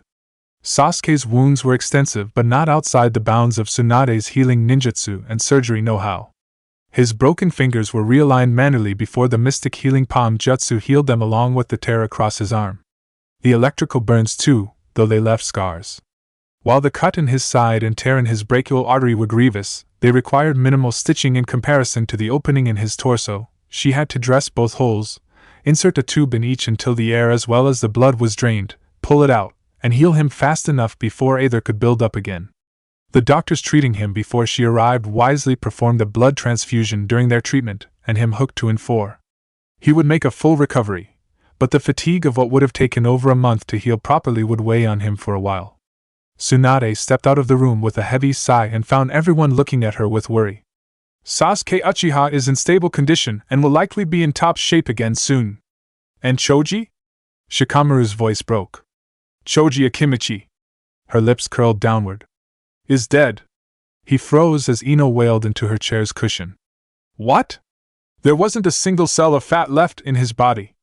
He had nothing to consume or to even conserve vital function. Healing ninjutsu accelerates the body's natural process for wounds and replaces vital tissue with less vital tissue, like your hair. Even if you arrived immediately after he reached that state, by the time we could finish preparing a ritual to repair all his major organs and replace his fat cells, he'd be long dead. Kiba rose from his seat and punched the wall. Damn it! His free arm dropped over the 3 wounds in his midsection. She looked from him to Shikamaru's own sand-sealed stomach wound before resting on Ino's side. See a medic. You will all be summoned to me for debriefing when Sasuke is conscious. She took 2 steps before stopping. Where is Hina? A cream-colored jacket lingered in the corner of her eye just behind a chair. Walking over, she raised an eyebrow at her unconscious body before turning to the others. Shino Aburame and Niji Hyuga are dead, Kakashi said, rising from his seat. Oh. She picked the girl up with one hand, set her over her shoulder, and carried on. Sakura, having embraced her rival in love, shook her head when her sensei glanced at her. As much as it relieved her to hear Sasuke was alright and she wanted to see him, guilt weighed heavy on her heart. Naruto was her teammate. Him going rogue led to their entire situation. She couldn't help but feel partially responsible and think it was inappropriate for her to check on her teammate when those around her couldn't. Lee shared a look with Tenten and turned to the snarling Kiba.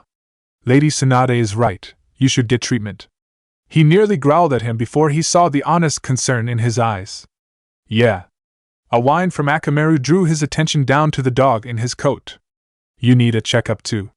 He looked to Shikamaru, who remained completely still, before leaving, understanding there was nothing that could be said. The rest stayed out of respect and in mourning. For the past few weeks, Danzo felt a sense of foreboding. He'd felt it for quite some time, really. All of it started with the news of the Nine-Tails Jinchuriki awakening the power sealed within him. Events correlating with the boy only escalated since. When he received word Tsunade summoned nearly every shinobi with some knowledge or relationship with him, he knew something was happening. One of his agents flickering into his defunct clan's home would surely enlighten him. Lord Danzo. He knelt. Report. He paused for a single second, but that was more than enough to inform his master how dire the news was.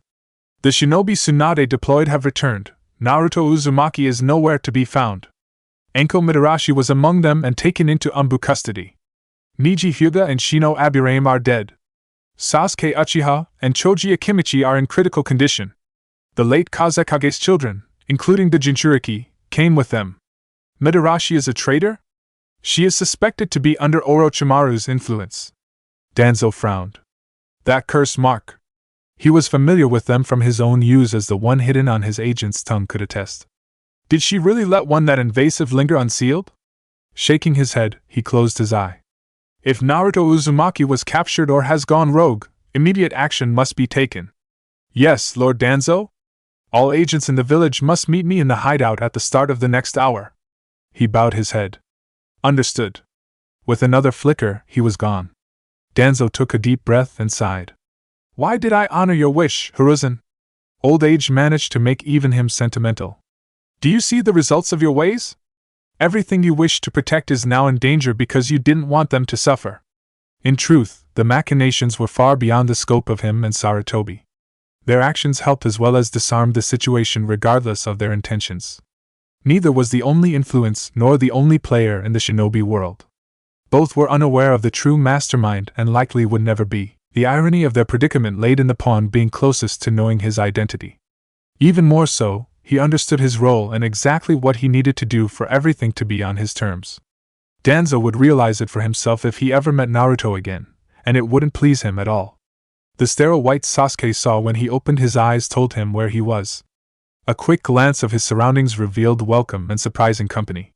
Focusing on Kakashi, a variety of feelings bubbled inside him. He didn't know for sure if what he heard was true, but Naruto had no reason to lie. It seemed like he desperately wished it wasn't true. Either that or he was projecting his own wishes onto him. Sasuke! Sakura moved to hug him but froze when he struggled to lift his upper body from his hospital bed. Take it easy. Setting himself back down, he looked to the present members of the team he was deployed with. Where are the others? Guilt ached in his heart at their grave looks. Lady Tsunade said she'd summon all of us once you woke up, Kakashi said. Lee approached his side. I can carry you if you cannot move. Sasuke nearly raised an eyebrow. I'm fine. He began struggling into an upright position. Why, your surgery was a success. Yes. Blinking at the uncharacteristic darkness, his eyes moved to the sand team. What are you doing here? It's best if we met with the Hokage first, Gaara said, his sand emerging from his gourd and moving towards him. We'll all hear what we need to. I see can. He couldn't resist the grains assisting him at all, getting set on his wavering feet. Thanks. Taking a step forward, he nearly fell over if it weren't for Kakashi steadying him with a hand, the sand having retreated to its owner. You me. Kakashi blinked as his student brushed it off. Sakura took his place, being one of several others who noticed something was wrong. Don't be stubborn. Why, you know. I don't like being helped. he groaned after a few steps. Especially to just walk. At least you can walk. Kankuro, confined to a wheelchair, grumbled while Gaara wheeled him. Tenten glowered. At least you're breathing, she muttered. Like the broken people they were, they shambled out of the hospital. It wasn't unusual for ninja to walk out of the hospital looking worse for wear, but they were in numbers and accompanied by a squad of foreigners, specifically a squad of foreigners they were recently hostile with. They got a few odd looks from the citizens, needless to say. No one in the Hokage residence had the time to pay attention to them though, and they had a good guess as to why. Shikaku Nara stood off to the Hokage desk side with a frown on his face, Shizen stood behind her lady, and Hayashi Hyuga faced Tsunade with no expression. Hinata lay on the cracked floor, head resting on the side of the desk, staring out into nothing. The look on the Hokage's face was even more grave than it was when she first summoned them. Even if they weren't there to give their report, she'd know what happened and what they were in for. Tsunade took in the sight of them all. Start WH, is Naruto the fourth Hokage's son? All eyes focused on Sasuke. There was not a single waver in his body or ounce of insincerity on his face. His gaze remained fixed on their village leader, expecting nothing less than a response to what he asked. It was unwarranted, especially in such a dire situation, but not irrelevant. Only two people knew why he would ask that, however. Just what answer me. He scowled and glared at her. Yes. Kakashi hung his head as attention shifted to him. Naruto is Minato-sensei's son. Bitter, sad laughter from his student drew his eye. How did he find out? When the Nine Tails was sealed inside Naruto, the fourth left an imprint of himself inside if Naruto ever tried to remove the seal. Sasuke looked down. Naruto didn't hold back the Nine Tails at the last minute. The imprint of the fourth Hokage fixed the seal and told him the truth. His eye rose. I should have known. Attention focused on him once more. After Naruto woke up, he tried to kill me. He looked to Tsunade's surprised face. I never found out why or punished him for it because I thought he was just acting out. Closing his eye, he took a deep breath and sighed. But I really should have figured it out when he asked about the previous Jinchuriki for the Nine Tails. He opened and turned it to questioning faces. Kushina Uzumaki was his mother, and the last Nine Tails Jinchuriki. Their sour and surprised faces didn't faze him. The amount of people that knew that and her could be counted with your fingers. Tenten's brow furrowed. Wait. She turned to Sasuke. Naruto was going to let the Nine Tails out? Lord Third's death by Orochimaru's hand deeply disturbed him, Kakashi said. Tsunade's heart ached.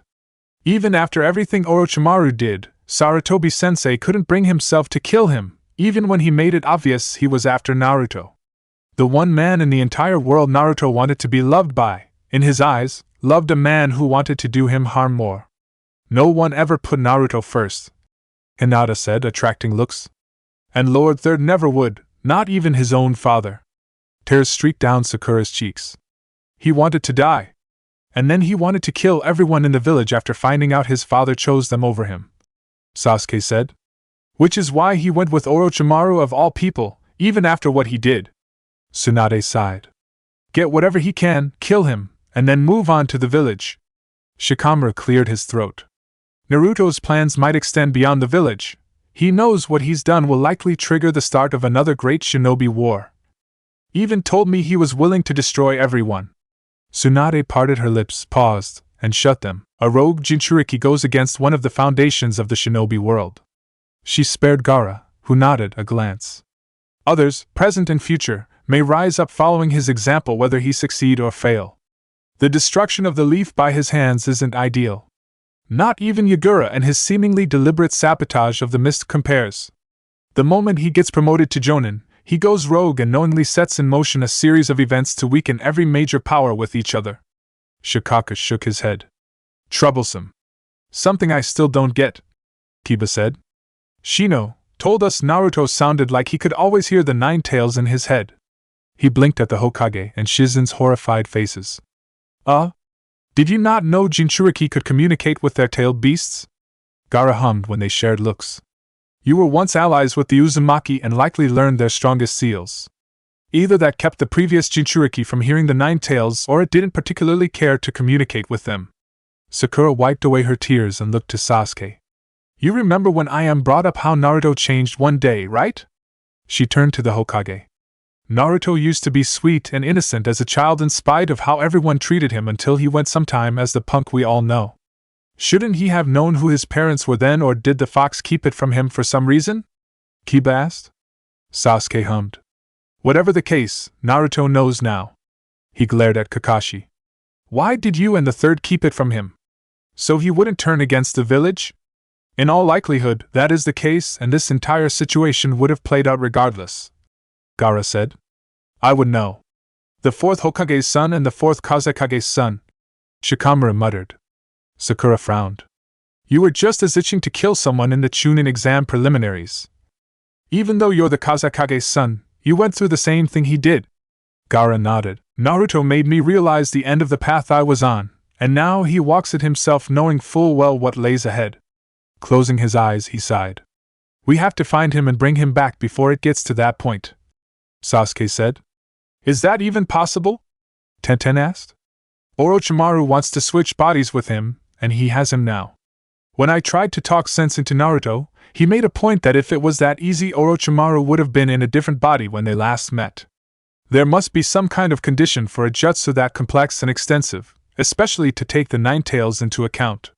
We have a window, we just don't know its size. Before we can exploit it, I need to know what happened, Tsunade said, folding her hands together. And they told her how their mission went. She noticeably flinched when they brought up the curse seals on their opponents, having forgotten to mention them as the Narutos so eagerly pointed out. High as she looked down at word of Niji and Shino staying behind. Going over how he fell for Orochimaru's ploy, Sasuke couldn't bring himself to look his comrades in the eye. Lee saluted when the Hokage stared at him with the judgmental eyes only a disobeyed medic could have. Hinata told me what happened, and I couldn't stay knowing Naruto was doing such a thing. I headed straight towards the land of rice and came across a powerful silver-haired shinobi. His and every other ninja who had to face him's expressions grew dour. Kimimaro, Tsunade clarified. Kankuro groaned. Fuck him! Fuck him! Tenten hissed. Ino held herself. There was nothing we could do, and a single mistake was all he needed to kill us. She shook at the memory. Gaara almost laughed. He tore Shikaku apart as if it were a nuisance. Second Green here finally did some damage with that Hyuga. Another him burst from his mangled body without so much as a scratch. Temari shook her head. All he needed to make sure we couldn't do anything to him was take out one of them, and he did. If it weren't for Choji, he would have killed us all, Sakura said. The 3 colored pills, Shikamaru said. I knew he started carrying them lately just in case we were ever in a tight spot, but I never thought we'd be in a situation where he had to use all of them. Kiba looked off to the side. Shino died first. Definitely when that bastard turned into an entire bone forest. Can't blame him or Niji for rushing in. He scoffed. A fucking forest he could pop around like a lightning-fast mole rat. How the hell do you see that coming? Sasuke met Tsunade's gaze as she shifted focus to him. I caught up with Naruto, tried to convince him to come back. He told me Orochimaru plotted our fight, and he told me what really happened that day. We fought. When we were catching our breath. In spite of everything, Naruto was willing to stop trying to kill me if I just let him go. He frowned. But I chose the village over him, and I would have died if Anko hadn't prevented his final blow. What do you mean in spite of everything? Kiba asked. Lee turned to Sasuke. Even if you were acting against his wishes, I find it hard to believe Naruto would go that far. After all, you are his comrade, aren't you? He was taken back a little at Sasuke's face briefly twisting in anger. Itachi. He grit his teeth. Not once did it ever cross my mind, but I never told Naruto. Calming down, he frowned. All those years ago, when the Uchiha clan was slaughtered, Itachi told me if I wanted vengeance to get his eyes like his Sharingan beyond the 3 Tomo. He told Naruto how I was supposed to achieve it. Sakura's curious eyes met his guilty. I had to kill my best friend. You could never do that, Sakura yelled. She flinched at Hinata reflexively activating her Byakugan in the corner of her sight. He sighed. It didn't matter. I kept something he should have known from him, like almost everyone else in his life. The trust he had for me was compromised. Can't blame him for that. He sneaked their sensei a glance. That just leaves how you got involved. Tsunade focused on the same man. When I submitted my mission report, I could smell that almost every available genin and chunin familiar with Naruto was gathered here. Kakashi said. Hinata of all people stayed as your personal assistant with something smelling of him, while everyone else left together. I summoned a Niken, had him follow Naruto's scent. He told me one of the smells he recognized Naruto's with belonged to a sound ninja that assisted with Orochimaru's assassination of Lord Third. I put two and two together, made a beeline to the land of rice, found Anko already at the Valley of the End trying to stop Sasuke's bleeding, and the rain washing away Naruto's scent. He elaborated what little details were left. Lady Hokage, Hayashi said. He looked to his daughter, whose Byakugan deactivated. What was Hinata's role in this incident? Almost everyone else in the know looking away told him it was anything but good. She craned her head to look at her and, receiving no response, focused back on him. Hinata was the one who reported Naruto's defection to me. She witnessed Sound Ninja approach him with an offer and, fearing how he'd be treated, confronted him on her own. Frowning, she pondered how to inform him of the rest before realizing there was no soft way. What she left out was she beat him. Naruto Uzumaki was at her mercy, and she let him go, after betting him. Hayashi blinked, closed his eyes as his Byakugan involuntarily deactivated his Byakugan, and opened them. I will not stand in the way of the punishment you deem appropriate. I wish I could come up with one to fit the magnitude of her transgressions, but even execution looks tame at this point. Tsunade sighed. She will remain in your custody for the time being. Her view shifted to every shinobi in the office. All of you are dismissed. Do not tell any civilians nor shinobi below the rank of jonin what occurred. Take time to recover, and to grieve. Chances are none of us will have any in the future. She focused on the Sand siblings. A room has been prepared for you here, if you wish to rest. Shizen will show you the way. Otherwise, you're free to do as you please until you're summoned back to your village. Nearly all began leaving. Gaara wheeled Kankuro after Shizen with Temari in tow. The remainder of Team 7 had much to discuss with their sensei. Shikaka wished to console his son as well as his best friend's daughter, and Team Guy had no idea how their sensei was going to react. Kiba didn't know what else to do other than limp home. Hayashi picked up his daughter as if she were his bride and began the long trek to the Hyuga residence. Recalling what he was able to perceive the brief moment his Byakugan were activated, Hayashi ignored the odd looks cast his way. That forehead protector. He pursed his lips at Hinata shifting in his grasp, curling around the object hidden in her inner jacket pocket. The fire burning in her once empty eyes told him how she'd react if he attempted to take it. Their walk continued unimpeded, albeit an awkward variation of how they used to be. Kakashi, Sakura, and Sasuke wandered about with no intended destination. There was much on their minds, like there was on everyone else's. Passerby came and went until none at all were around. It was the moment of truth they were waiting for. Sakura stopped supporting Sasuke to punch Kakashi in the gut, something her teammate was debating whether or not to attempt in his current state, and when he fully recovered. You! Tears sprang from her eyes again. You bastard! How could you keep all of that from him? We were all there when he brought up his clan. His mother. His family. He was practically begging you to finally tell the truth, and you lied to his face, you piece of shit. Sasuke put a hand on her shoulder. He knows. He stared into Kakashi's empty eye. And that's supposed to make it all better, huh? She scoffed. Did you even once think about telling him? Yes, after the Wave Massacre, during the Chunin exams when he showed me he could perform the same jutsu Minato-sensei took years to perfect, and the day he was inducted as one of the village elites. I wanted to tell him how proud his father and mother would be. How proud I was of my student, but I was afraid of the consequences. Kakashi looked down. He'd hate them, hate me, hate Lord Third, hate Master Jiraiya, hate Anko, and stop trying to do his best. Anko knew? Sasuke would have groaned at his nod if he had enough energy to. You've got to be kidding me. Sakura threw up her hands.